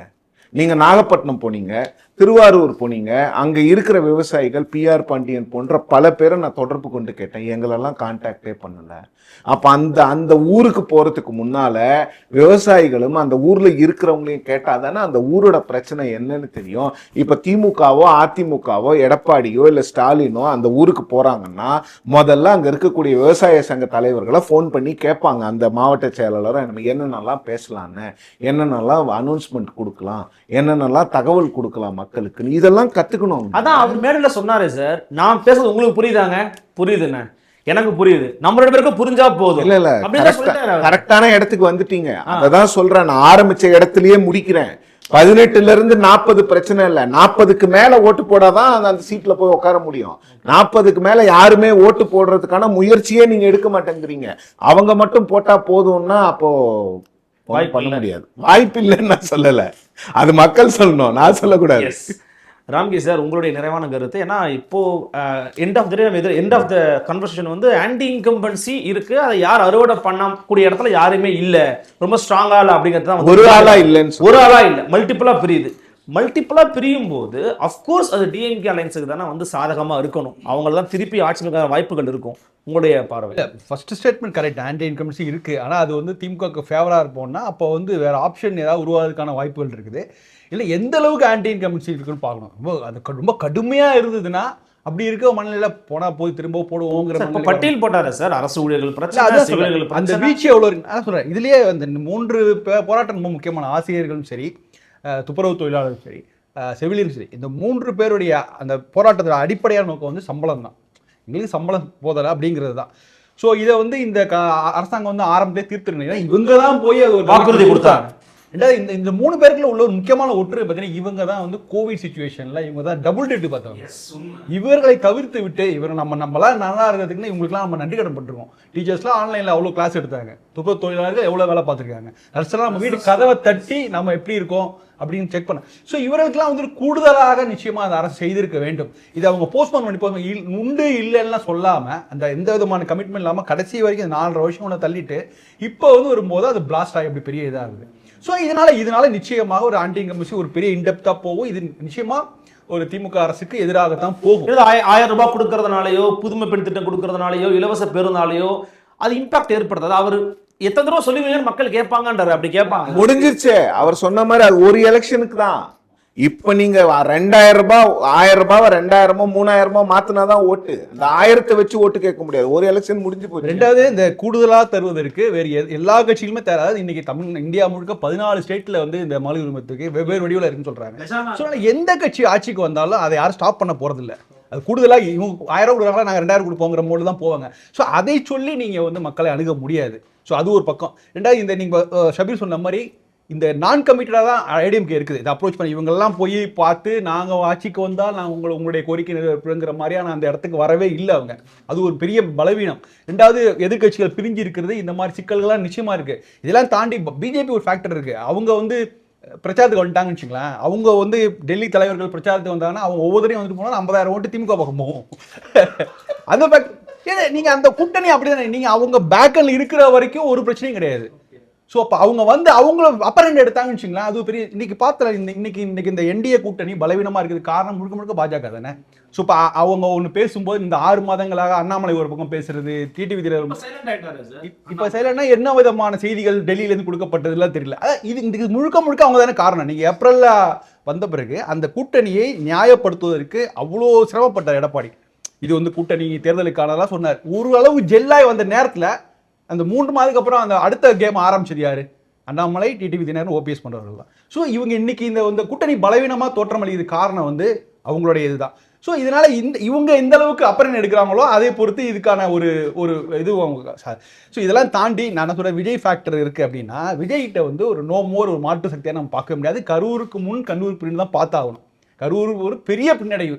நான் என்ன சொல்றேன், இந்த அரசியலுக்கு பிறகு கூட்டம் அதிகமான கூடுதுன்றாங்க. அது கூட்டம் வந்து அவருடைய ரசிகர்கள் கூட்டம், அதெல்லாம் வந்துட்டு போட்டோம். நான் சொல்றேன், ஒரு மாற்று சக்தியா நம்ம முன்னிலைப்படுத்துவது ரொம்ப சிம்பிள்ங்க.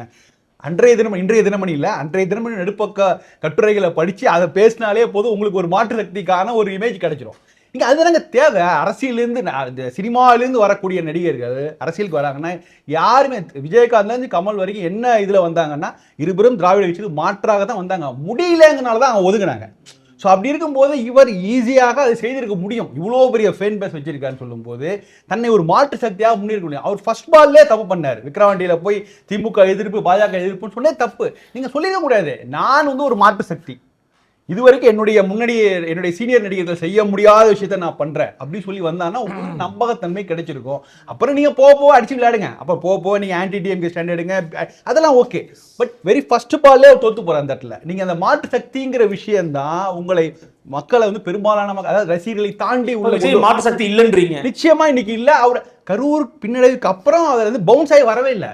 ரொம்ப ஈஸியா பண்ணிருக்கலாம். இப்போ எல்லாரும் தொட்டு அதாவது இப்போ அவர் வெளிப்படையாக எனக்கும் திமுகவுக்கு தான் போட்டி அப்படின்னு சொன்னா இந்த போட்டி போறதுக்காக நீங்க வரீங்க. அதுக்கு தாங்க அண்ணா திமுக இருக்குது, அதுக்கும் பாஜக இருக்குது. போட்டி போறதுக்கு தான் அவங்க இருக்காங்களே. நீங்க என்ன புதுசா என்ன பண்றீங்க? திமுக பண்ணாதது, அண்ணா திமுக பண்ணாத, பாஜக பண்ணாத, காங்கிரஸ் பண்ணாத, நீங்க என்ன பண்ண போறீங்க? மக்கள் மனதில் ஒரு கேள்வி இருக்கு பாத்தீங்களா? அதுக்கு அவர் ஆன்சர் சொல்லிட்டாருன்னா அவர் மக்கள் மனசு கிட்ட வச்சுப்பாங்க. அதை இதுவரைக்கும் சொல்லவே இல்லை. அவர் பண்றது இல்லாம ஒரு ரொம்ப சம்பிரதாய அடையாள எதிர்ப்புகள், அடையாள விஷயம் தான் சொல்றாரு. பல சிக்கல்கள், சில பிரச்சனைகள், திருப்பரங்குன்றம் பண்ண பிரச்சனைகள்லாம் இதுல நம்ம கருத்து சொன்னா பிரச்சனை வருங்களா, அதை கடந்து போறாரு. அவரு தான் சார் சொல்லல, கட்சிக்காக சொல்றாங்களே சார். திமுகவும் பிஜேபியும் அரசியல் பண்ணது, சூழ்ச்சி பண்ணதுங்கிறாங்க. ஆதவ அர்ஜுனோட ஸ்டேட்மெண்ட் திருப்பரங்குன்றம் என்னன்னா இது RSS திமுகவும் கூட்டணிங்கிறார். இதெல்லாம் எப்படிங்க ஆதாரம் இல்லையாங்க? ஒரு ஆதாரங்கள் இது திரும்ப விஜய் சொல்லிட்டு இருக்க விஷயம் அதுதான். இது இரண்டு முகாம்களையும் பெரிய எதிர்ப்பாளைகளை உருவாக்கும். திமுகவுக்கும் பாஜக கூட்டணின்னா நீங்க கூட்டணி இருக்கிறதுக்கான வாய்ப்பு இல்லை. ஏன்னா திமுகவை எதிர்த்து பாஜக வளர்கிறது, பாஜக எதிர்த்து திமுக வளர்கிறது. அவங்களுக்குள்ள கூட்டணி எப்படிங்க வரும்? வர்றதுக்கு வாய்ப்பு இல்லை. அவங்களுக்கெல்லாம் தெரிஞ்சு போச்சு, ரெண்டு பேரும் கூட்டணி போட்டா எங்களுக்கு அரசியல் எதிர்காலம் தான், நிச்சயம் கூட்டணி போட்டிருப்பாங்க. இதை எதிர்ப்பதன் மூலமா எங்களுக்கு ஒரு பிரகாசமான எதிர்காலம் இருக்கும்போது அவங்க கூட்டணி போட மாட்டாங்க. ஸோ இதுதான் எதிர்த்து நீங்க தமிழ்நாட்டில் திமுக எதிர்ப்பை வந்து பாஜக மற்ற மாநிலங்கள், வட மாநிலம் கூட அறுவடை செய்ய ஆரம்பிச்சிட்டு. அப்படி இருக்கும்போது இவங்க சொல்ற லாஜிக்கே இல்லை. ஏதாவது ஒரு ஆதாரத்தை காட்டுங்க. ஸோ அப்படி இருக்கும்போது நீங்கள் எல்லா பக்கத்தையும் நீங்கள் ஒரு எதிரியாக்கிடுறீங்க. ரொம்ப சுலபமாக எதிரியாக்குறீங்க. எனக்கு களத்தில் வராதவர்கள்லாம் வந்து நான் பற்றி பேசவே மாட்டேன்னு சொல்கிறது எந்த விதமான ஒரு ஆணவத்தோட உச்சம் சொல்லாது. எங்க எல்லா டோரையும் திறந்து வைக்கிறீங்க. நீங்கள் மனசுல நினைச்சீங்க நான் திமுக மட்டும் தான் எதிர்க்க போறேன்னு. ஆனால் அதற்காக மற்றவங்க ஏன் காயப்படுத்துறீங்க? நாளைக்கு ஏதாவது ஒரு கஷ்டமான சூழ்நிலையில் உங்களுக்கு வந்து கை கொடுப்பாங்க. அண்ணா திமுக வந்து கை கொடுத்துன்னா அவங்களுக்கு எதிர்பார்ப்பு அரசியல் கணக்கில் இருக்குது, அதனால கை கொடுத்தாங்க. ரெண்டாவது இதில் ஒன்றும் தப்பு கிடையாது. இப்போ நீங்கள் அந்த ஒரு கரூரில் சம்பவம் நடந்த பிறகு திமுக தலைவர்கள் உடனடியாக அவங்க போனதும் சரி, அது இஸ் அ பொலிட்டிக்கல் ஆப்பர்ச்சுனிட்டி. அதே மாதிரி கொடியா செய்து கூட்டணி வந்துடும் எடப்பாடி சொன்ன இஸ் அ பொலிட்டிக்கல் ஆப்பர்ச்சுனிட்டி. அதே அந்த இடத்துல அவங்க பயன்படுத்திக்கணும். அதான் ஒரு அரசியல்வாதியோட. பட் இதை தாண்டி நிஜமாவே கை கொடுக்குறது யார் வருவாங்க? நீங்கள் 4 பேர்ட்ட ஒரு நல்ல விதமான செய்திகள். நீங்கள் வந்து விஜய் கட்சி ஆரம்பித்த காலத்தில் எல்லாருக்கும் பிரதமர் சொன்னார், திருமாவளவன் பிரதமர் சொன்னார், அன்புமணி சொன்னார். எல்லாரும் சமீபத்தில் எத்தனை 2 3 பிரதமர் 3 வருஷமா அதை சொல்றதே கிடையாது. ஸோ இதெல்லாமே வந்து உங்களுக்கு நீங்கள் வந்து உங்களை வந்து ஒரு ஓவர் கான்ஃபிடென்ட்ல இருக்கீங்களா அப்படிங்கிற மாதிரியான இது வருது. இதெல்லாம் பார்க்கும்போது ஒரு மாற்று சக்தியாக இல்லைன்னா நீங்கள் தமிழ்நாட்டு அரசியலில் பரிணமிக்க முடியவே முடியாது. ஏன்னா நீங்கள் வந்து இங்கே ஒன்று இந்த பக்கம் அந்த பக்கம் மாதிரி போனால் உங்களுக்கான ஒரு ஸ்கோப் போயிடும். நீங்கள் ரெண்டாவது ஒரு ஜனங்கள் வந்து ஒரு தேர்தலில் தான் உங்களுக்கான ஒரு மரியாதையை வேல்யூ கொடுப்பாங்க. அதில் நீங்கள் வந்து ப்ரூவ் பண்ணியே ஆகணும். குறைந்தபட்ச சினிமாவிலிருந்து நடிகர்கள் வரும்போது மினிமம் ஒரு 3%, 5%, 8%, முதல்ல 8% விஜயகாந்த் எடுத்தார். பட் அதுக்கப்புறம் என்ன அது திரும்ப அதை சஸ்டைன் பண்ணணும், அதான் முக்கியம். அடுத்த தேர்தலில் 8ங்கிறது 10 ஆகணும். முடியல, சீமானால முடியுது. ஏன்னா கருத்தியல் பேசுகிறார், தொடர்ந்து பேசுகிறார். அது எல்லாரையும் தாண்டி அவர் எல்லாரும் எதிர்த்தாலும் அதுக்குள்ள ஒரு பாசிட்டிவான அணுகுமுறை இருக்குது. இருபெரும் திராவிட கட்சியிலையும் இருபெரும் தேசியங்களையும் சமதூரத்தில் வச்சுட்டு அவர் தமிழ் தேசிய அரசியலும் ஒரு பாசிட்டிவான விஷயத்தை முன்வைக்கிறார். வெறுமனே நான் இவரை எதிர்ப்பேன், நான் அவரை பற்றி பேச மாட்டேன் அப்படின்லாம் இல்லை. ஸோ இது வந்து இந்த அணுகுமுறை வந்து அவருக்கு வந்து அந்த அவருடைய லைஃப் டைமை இன்க்ரீஸ் பண்ணிட்டே போகுது. ஸோ படிப்படியாக 10, 12 போகும். ஆனால் இதனால ஒரு பெரிய மாற்றங்களாக கொண்டு வர முடியாது, அதெல்லாம் ரைட்டு. பட் இந்த அப்ரோச்சை கூட ஏன் விஜயால் எடுக்க முடியல? விஜய்க்கு என்ன நெசசிட்டி வந்துச்சு? ஸோ அதனால நீங்கள் அவர் மாற்று இல்லைங்கிறீங்க? ஆமாம், நிச்சயமாக ஒரு மாற்று இல்லை. அவர் மாற்றுக்காக எந்த முயற்சிகளையும் அவர் செய்யவே இல்லை. அப்படிங்கும்போது இந்த தமிழ்நாட்டு அரசியல் சூழலில் அவருடைய ஃபேக்டர் பெரிய அளவுக்கு எடுபடாது. ஒரு குழப்பத்தை கொண்டு வரும். அதனால தான் திரும்ப 2006 நான் ஒப்பிட்டேன். 2006 போல எல்லா வாக்கு வங்கிகளையும் சிதைக்கக்கூடிய வேலை செய்யலாம். ஆனால் அதை சிதைத்த வாக்குகளை அடுக்கி வைத்து கட்டமைக்கக்கூடிய பணியில் அவர் இருக்க மாட்டார் தான் நினைக்கிறேன். நண்பர் ராம்கி அருமையான கருத்து, 2 கருத்தை பட்டவர்த்தனமாக அடித்து உடைச்சார். அதுக்கு அவருக்கு பாராட்டு. ஒன்று வந்து இந்த ஃப்ரண்ட் எண்டில் சென்ட்ரல்லேருந்து வரவங்க வந்தாங்கன்னா 50,000 ஓட்டு மைனஸ். உண்மையிலே பிஜேபிக்காரங்க அதாவது தமிழ்நாடு மண் என்ன ஆன்டி பிஜேபி அப்படின்றது தான் இந்த கலை யதார்த்தம்.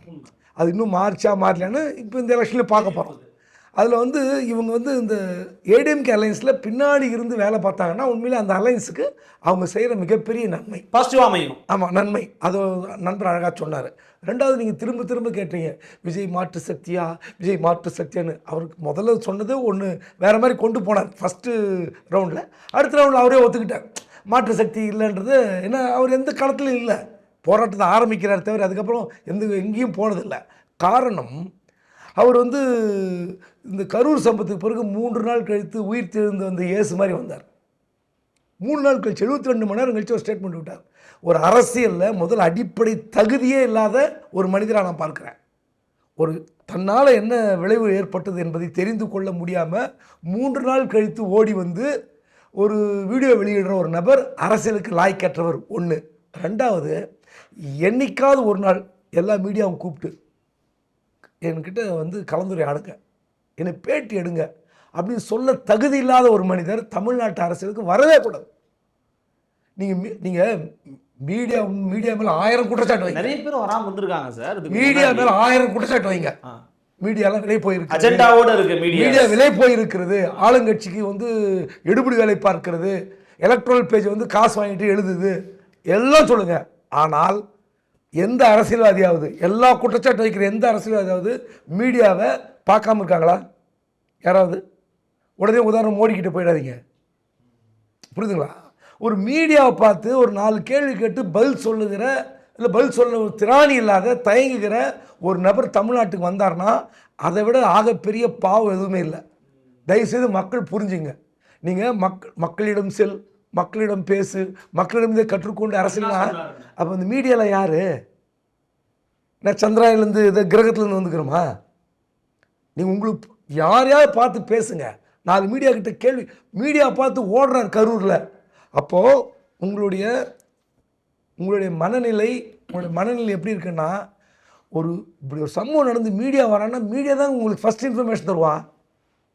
நான் ஒரே ஒரு விஷயத்தை மட்டும் நான் கூட்டிகிட்டு காட்டுறேன். ஜெயலலிதா ஆட்சி காலத்தில் கேகே நகரில் இந்த மழை வெள்ளத்துக்கு வந்து டோக்கன் தராங்க, 2000 ரூபா பணம். அந்த அன்றைக்கி நைட்டு ஃபுல்லாக மக்கள் நிற்கிறாங்க, நல்ல மழை, ஸ்டாம்பில் இறந்துடுறாங்க. நான் தான் ஃபஸ்ட்டு இன்டெலிஜென்ஸுக்கு ஃபஸ்ட்டு ஃபோன் அடிக்கிறேன். எனக்கு ஒரு லோக்கல்லேருந்து எனக்கு ஒரு கட்சிக்காரர் அடிக்கிறானே, பெரிய தகராறு ஆயிடுச்சுன்னு. மணி 5 5:15 ஸ்டாம்பில். நான் கூப்பிட்டு சொன்ன பிறகு அதுக்கப்புறம் தான் போலீஸ் அங்கே போனாங்க. அப்போ அந்த இடத்துல நம்ம ஒரு பத்திரிக்கையாளராக போலீஸ் சொல்கிறோம்ல, எனக்கு சொன்னது கட்சிக்காரர் தான். அவர் எத்தனை பேர் சொன்னார்லாம் எனக்கு தெரியாது. அந்த போலீஸ் ஆஃபீஸர் இன்ன வரையும் சொல்கிறப்பா நல்ல வேலை என்னை கூப்பிட்டு எழுப்புனேன், மானம் போயிருக்குன்னு. ஸோ அரசியல் தலைவர்களுக்கு எத்தனை தகவல் நாங்கள் போய் சொல்லியிருப்போம் இந்த மாதிரி. அப்போ நீங்கள் ஒரு பத்திரிக்கையாளரே வந்து மதிக்காமல், பத்திரிக்கையாளர் எதுவும் விரோதி மாதிரி பார்த்துக்கிட்டு, அதாவது இந்த தளம் இருக்குது, இணையதளம் இருக்கிறது, இணையதளங்கள் இருக்கின்றன, அதன் மாதிரிலாம் செய்திகளை பகிர்ந்துக்கிறார். இதுவே போதுமானது. நான் வீடியோ வெளியிடுவேன், அதையே நீங்கள் போட்டுக்கோ, நான் எக்ஸ் தளத்தில் எழுதுவேன், நீ அதையே ஃப்ளாஷ் பண்ணிக்கோ, இப்படி நினைக்கிற ஒரு போக்கு இருக்குல்ல, மிக மிக மட்டமான போக்கு. நீங்கள் ஸ்டேட்மெண்ட் அறிக்கையை வந்து அதில் விடலாம், எல்லாம் பண்ணலாம்ல. அப்போ உங்ககிட்ட எதுவுமே ரீச் ஆக முடியாது. செம்பரம்பாக்கம் ஏரி திறப்பதற்கு முதலமைச்சர் தேவையே கிடையாது. ஆனால் அதிகாரிகள் எப்படி பரப்புனாங்க, ஜெயலலிதாவுக்கு இதை விட கெட்ட பேர் எதுக்கு தேடி தந்த அதிகாரிகள். அந்த அம்மா கிட்ட கேட்கணும், வெயிட் பண்ணுங்கன்னு. செம்பரம்பாக்கம் திறக்கிறதுக்கு முதலமைச்சர் அங்கே உத்தரவுணும். மேட்டூர் அணைக்கு தாங்க முதலமைச்சர் உத்தரவிட்ட வரலாறு. மற்றபடி டேம் அணை திறக்கிறதுக்கெல்லாம் வந்து முதலமைச்சர் தேவையே கிடையாது. அப்போ எந்த மாதிரி போக்கு அதிகாரிகள் வைத்திருக்கிறார்கள், அவங்க செய்த தவிர முதலமைச்சர்கிட்ட கொண்டு போயிட்டாங்க. நம்ம இன்னும் வரைக்கும் ஜெயலலிதா தூங்கிட்டு இருந்தாங்க. அப்போ தவறு யார் மீது அப்போ இப்படிப்பட்ட தலைவர்கள் வந்தால் அதிகாரிகள் உங்களை வைத்து விளையாடுவார்கள். முதல்ல நீ யாருன்னு அரசியல் தெரிஞ்சுக்கணும். அரசியலே தெரியாத, அரசியலே புரியாத ஒரு நபர் ஒரு போராட்டத்துக்கு வந்தார், பன்னூர் பறந்து கைவிட்டார். இப்படிப்பட்ட நபரை வைத்துக்கொண்டு தமிழ்நாட்டு அரசியலை மக்கள் புரிஞ்சுக்கணும். எவ்வளோ நாடகம் நடக்குது, எல்லாமே அரசியல் நாடகம்தான். ஆனால் தமிழ்நாட்டு மக்களுக்கு ஏதாவது செய்யணும். லஞ்சம் வாங்குறாங்க, ஊழல் பண்ணுறாங்க. இந்த 2 திராவிட கட்சிகளையே மாறி மாறி வருகிறது. ஏதோ ஒரு கட்டத்தில் இந்த மக்களுக்கு ஏதாவது செய்யணும் பயம் வந்துடும். இப்போ தூய்மைப்பணி, இப்போ நம்ம பேசிக்கிட்டு இந்த நேரத்தில் தூய்மை பணியாளர் அண்ணா அறிவாலயத்துக்கிட்ட வந்து பஸ்ஸு சக்கரத்தில் தலையை வச்சு படுக்கிறான். அந்த அளவுக்கு மோசமான போராட்டம். அப்போ திமுக அரசாங்கத்தில் எவ்வளோ பெரிய கோட்டை, அந்த கோட்டை இடத்துல ஓட்டம் விழுந்துருக்கு பாருங்க. அறிவாலயத்துக்கிட்ட வந்து போராடுறாங்க, நாளைக்கு முதலமைச்சர் வீட்டுக்கு போவாங்க, பெரிய அடிதடி நடக்கும். ஸோ நீங்கள் இதெல்லாம் இந்த அரசியல் தெரியாத திமுக நம்ம விமர்சிக்கிறோம், அப்புறம் விஜய்லாம் இந்த இடத்துக்கு வரவே முடியாதுங்க. அதாவது இன்னைக்கு இந்த அரசியல் சூழல் வந்து நம்ம வந்து பொதுவாக அப்படி பேசும்போது நிச்சயமாக திமுக அரசுக்கு ஒரு எதிரான ஒரு சூழல் இருக்குது. அதே சமயத்தில் அதை வந்து பயன்படுத்தி கொள்ள எதிர்க்கட்சிகள் ஒற்றுமையாக இல்லை. இந்த மாதிரி விஷயங்கள் எல்லாருக்குமே ஒரு உடன்பாடு இருக்குது. இதுக்கப்புறம் அடுத்தது 100 நாட்கள் எப்படி எடுத்துகிட்டு போகிறாங்க அப்படின்ட்டு சார் சொன்ன மாதிரி அந்த ஒரு நம்ம வந்து 90ல் சொல்லுவோம் காட்சி அரசியல் சொல்லுவோம். விஜய் வைக்கிறது காட்சி அரசியல் தான், அவர் சொல்கிறது தான் நம்ம இங்கே கேட்குற மாதிரி. இதே பேட்டர்னுக்கு எல்லா கட்சிகளுமே டியூன் ஆகி போகிற மாதிரி தான் இருக்குது. இப்போ திமுக ஷபீர் கூட சொன்னார், திமுக வந்து மகளிர் மாநாடு நடத்துறது சரி, இளைஞர் இதெல்லாமே அவங்களுக்கான ஒரு பதிலடியா இல்லைன்னா அவங்களை ஒட்டி அதே அவங்க விஜய் பற்றி தான் பேசவும் செய்யறாங்க. பேட்டர்னே அப்படிதான் இருக்குது. அப்போ இனிமேல் வந்து மாநாடுகள்லாம் இப்படி தான் ஒரு கிராண்டாக அட்லீஸ்ட் ஒரு சேரை போட்டு அதில் 4 ஸ்நாக்ஸ் வச்சு தான் நடக்க போகுது. பெரிய பெரும் செலவு ஆக்சுவலாக. நீங்கள் இன்னைக்கு நம்ம வந்து அந்த காலத்தில் ஒரு பெரிய பொதுக்கூட்டம் நடந்தது, இன்னைக்கு எல்லாமே விஷுவல் மீடியாலாம் வந்துருச்சு, எல்லாம் எளிதாக வந்து கருத்து பரிமாற்றம் செய்ய முடியுது. அது திரும்ப அதை பழைய காலத்துக்கு போகிற மாதிரி கிராண்டாக மாசாக பண்ணுங்கும் போது இதில் பெரிய பொருள் செலவு நேர விரையம் நிறைய இருக்குது. அந்த இடத்துக்கு போய் நிற்கிறோம். ஸோ இதெல்லாமே அது அவருக்கு ஒரு பெரிய ஃபேக்டர் ஒரு தாக்கம் இல்லைனாலும் மறைமுகமாக பல விஷயங்கள் இந்த டோட்டலாக இந்த பொலிட்டிக்கல் கல்ச்சரே மாற்றி அமைக்கிற மாதிரியான போகுது. அப்போ நீங்கள் ஒவ்வொரு எம்எல்ஏவும் அவங்களுக்கு எத்தனை ப்ரொஃபைல் இருக்குதா, அவங்களுக்கு இன்ஸ்டா ப்ரொஃபைல், சோஷியல் மீடியா எந்த அளவுக்கு ஃபாலோ இருக்குது, இந்த மாதிரிலாம் நோக்கி போகக்கூடாது. அடுத்தது இங்கே ஒரு யாரோ முகம் தெரியாத ஜெயலலிதா காலத்தில் வந்து ஒரு சாதாரண கடைக்கூலி தொண்டனுக்கு சீட்டு கொடுத்த வரலாறு இருக்குது. ஆனால் இன்றைக்கி அப்படிலாம் கிடையாது. அவர் பின்னணி என்ன, அவருடைய சமூக பின்னணி என்ன, அவருக்கு என்ன அளவுக்கு ஃபினான்ஸ் சப்போர்ட் பேக்கப் இருக்குது, அவர் எத்தனை சோஷியல் மீடியா எத்தனை ஃபாலோவர்ஸ், இதெல்லாமே வந்து நம்ம ஒரு ஆரோக்கியமான ஜனநாயகத்துக்கு ஒரு சரியான விஷயமாவே இல்லைன்னு நான் பார்க்குறேன். ஒரு தவறான ஒரு அணுகுமுறை தான் அப்படிங்கிறதோட நம்ம முடிச்சுக்கலாம். ஃபைனல் கருத்து என்னன்னா, இது எல்லாமே வந்து அரசியல் எவ்வளோ வந்து இன்னைக்கு எக்ஸ்பென்சிவ் ஆகிட்டு வருது தமிழ்நாட்டில் அப்படிங்கிறத தான் காமிக்குது. இந்த பொதுக்கூட்டங்களுக்கு நீங்கள் ஸ்ப்ளர்ச் பண்ணுறதா இருக்கட்டும், மக்களுக்கு வாக்குக்கு பணம் கொடுக்கறதா இருக்கட்டும், இல்லை வந்து நீங்கள் வந்து ஒரு எலெக்ஷனை நீங்கள் நடத்துகிறதா இருக்கட்டும், இது எல்லாமே ரொம்ப எக்ஸ்பென்சிவாக இருக்குது. இது என்ன ஆகுதுன்னா, சாமானியர்கள் யாருமே தேர்தலில் நிற்க முடியாது. ஒரு சட்டமன்ற தேர்தல் மட்டும் இல்லை, நீங்கள் ஒரு வார்டு எலெக்ஷனுக்கு இன்றைக்கி நிற்கணும், ஒரு பஞ்சாயத்து தலைவர் ஆகணும்னா கூட கோடிக்கணக்கில் செலவு பண்ண வேண்டியதாக இருக்குது. ஸோ இது ஜனநாயகத்துக்கு சரியான ஒரு ட்ரெண்ட் இல்லை அப்படிங்கிறது தான் என்னுடைய கருத்து. அந்த லாஸ்ட் 1 month இருக்குல்ல, அதுதான் குரூஷியல். அதில் தான் மக்கள் வந்து முடிவு பண்ணுவாங்க. அதுலேயும் அது லாஸ்ட் 15 days இருக்கு பாருங்க. அந்த 15 days பிரச்சாரம் பீக் எலெக்ஷன் டைம்ல தான் மக்களை வந்து நீங்க எப்படி கவர்றீங்க, எந்த அளவுக்கு நீங்க உங்களை வந்து பலப்படுத்தி வச்சிருக்கீங்க அப்படின்றது. நீங்க அந்த கூட்டணி வந்து திமுகவை வீழ்த்த முடியாது அப்படின்ற ஒரு பிம்பம் வந்துருச்சுன்னா ஒரு 3 cornered contest தான் அது வந்து நிற்கும் டைட்டா. ஒரு பக்கம் விஜய் ஒரு கூட்டணியை உருவாக்குனாருன்னா அந்த கூட்டணி பெருசா இருக்கும், இன்னொரு பக்கம் அதிமுக கூட்டணி, இன்னொரு பக்கம் வந்து திமுக கூட்டணி. ஒரு 3 cornered contestல ரொம்ப க்ளோஸா எலெக்ஷன் போகுதுன்னா உங்களுக்கு ஜெயிக்கிற பர்சன்டேஜ் ரொம்ப கம்மியாகும். நீங்க அந்த 40%, 45% கூட வராது, அதை விட குறைவா தான் வரும். ஆனால் உங்களால திமுகவை வீழ்த்த முடியல, ஆளுகின்ற அரசாங்கத்தை உங்களால வீழ்த்த முடியல அப்படின்ற ஒரு விஷயம் வந்துருச்சு அப்படின்னா, ஒரு எண்ணம் மக்கள் மத்தியில் ஏற்பட்டுருச்சுன்னா மக்கள் வந்து முடிவு பண்ணிட்டு யாருக்கு ஓட்டு போடணுமோ போடுவாங்க. தொடர்ச்சியா யாருக்கு ஓட்டு போடக்கூடாது அப்படின்றதுலயும் மக்கள் ரொம்ப தெளிவா தோக்குற கட்சிக்கு ஏன் போடணுங்கிற எண்ணமும் கீழே மக்கள் கிட்ட இருக்கு. இல்ல வரும் 15-20 நாள்ல தான் வரும். கேண்டிடேட்ல இருந்து எல்லாமே தொகுதிக்கு மாறும். ஒரு தொகுதியில அதிமுக பெரிய ஸ்ட்ராங்கா ஜெயிக்கும், மத்த பக்கத்து தொகுதியில பாத்தீங்கன்னா அதிமுக படுதோல்வி அடைஞ்சிருக்கும். கடந்த கால வரலாறுலே சொல்றேன். இது எல்லாமே எலெக்ஷன் அப்படிங்கிறது வந்து அந்த மைக்ரோ லெவல்ல நீங்க மைக்ரோ மேனேஜ்மெண்ட், ஒரு மேக்ரோ எல்லாம் கிடையாது. அந்த கடைசி 2 நாள்ல 3 நாள்ல எல்லாம் எலெக்ஷனோட கம்ப்ளீட் ட்ரெண்ட் அப்படியே மாறும். இந்த கடைசி கட்ட காமெடிக்கு நான் ஒரே ஒரு பாயிண்ட் ஆட் பண்ணிடுறேன். இதுவும் வந்து நான் 2006 தேர்தலோட ஒப்பிடுவோம். 2006 தேர்தல் விஜயகாந்த் மட்டும் இல்லை, இன்னொரு நடிகர் களத்தில் இருந்தார், நடிகர் கார்த்திக்.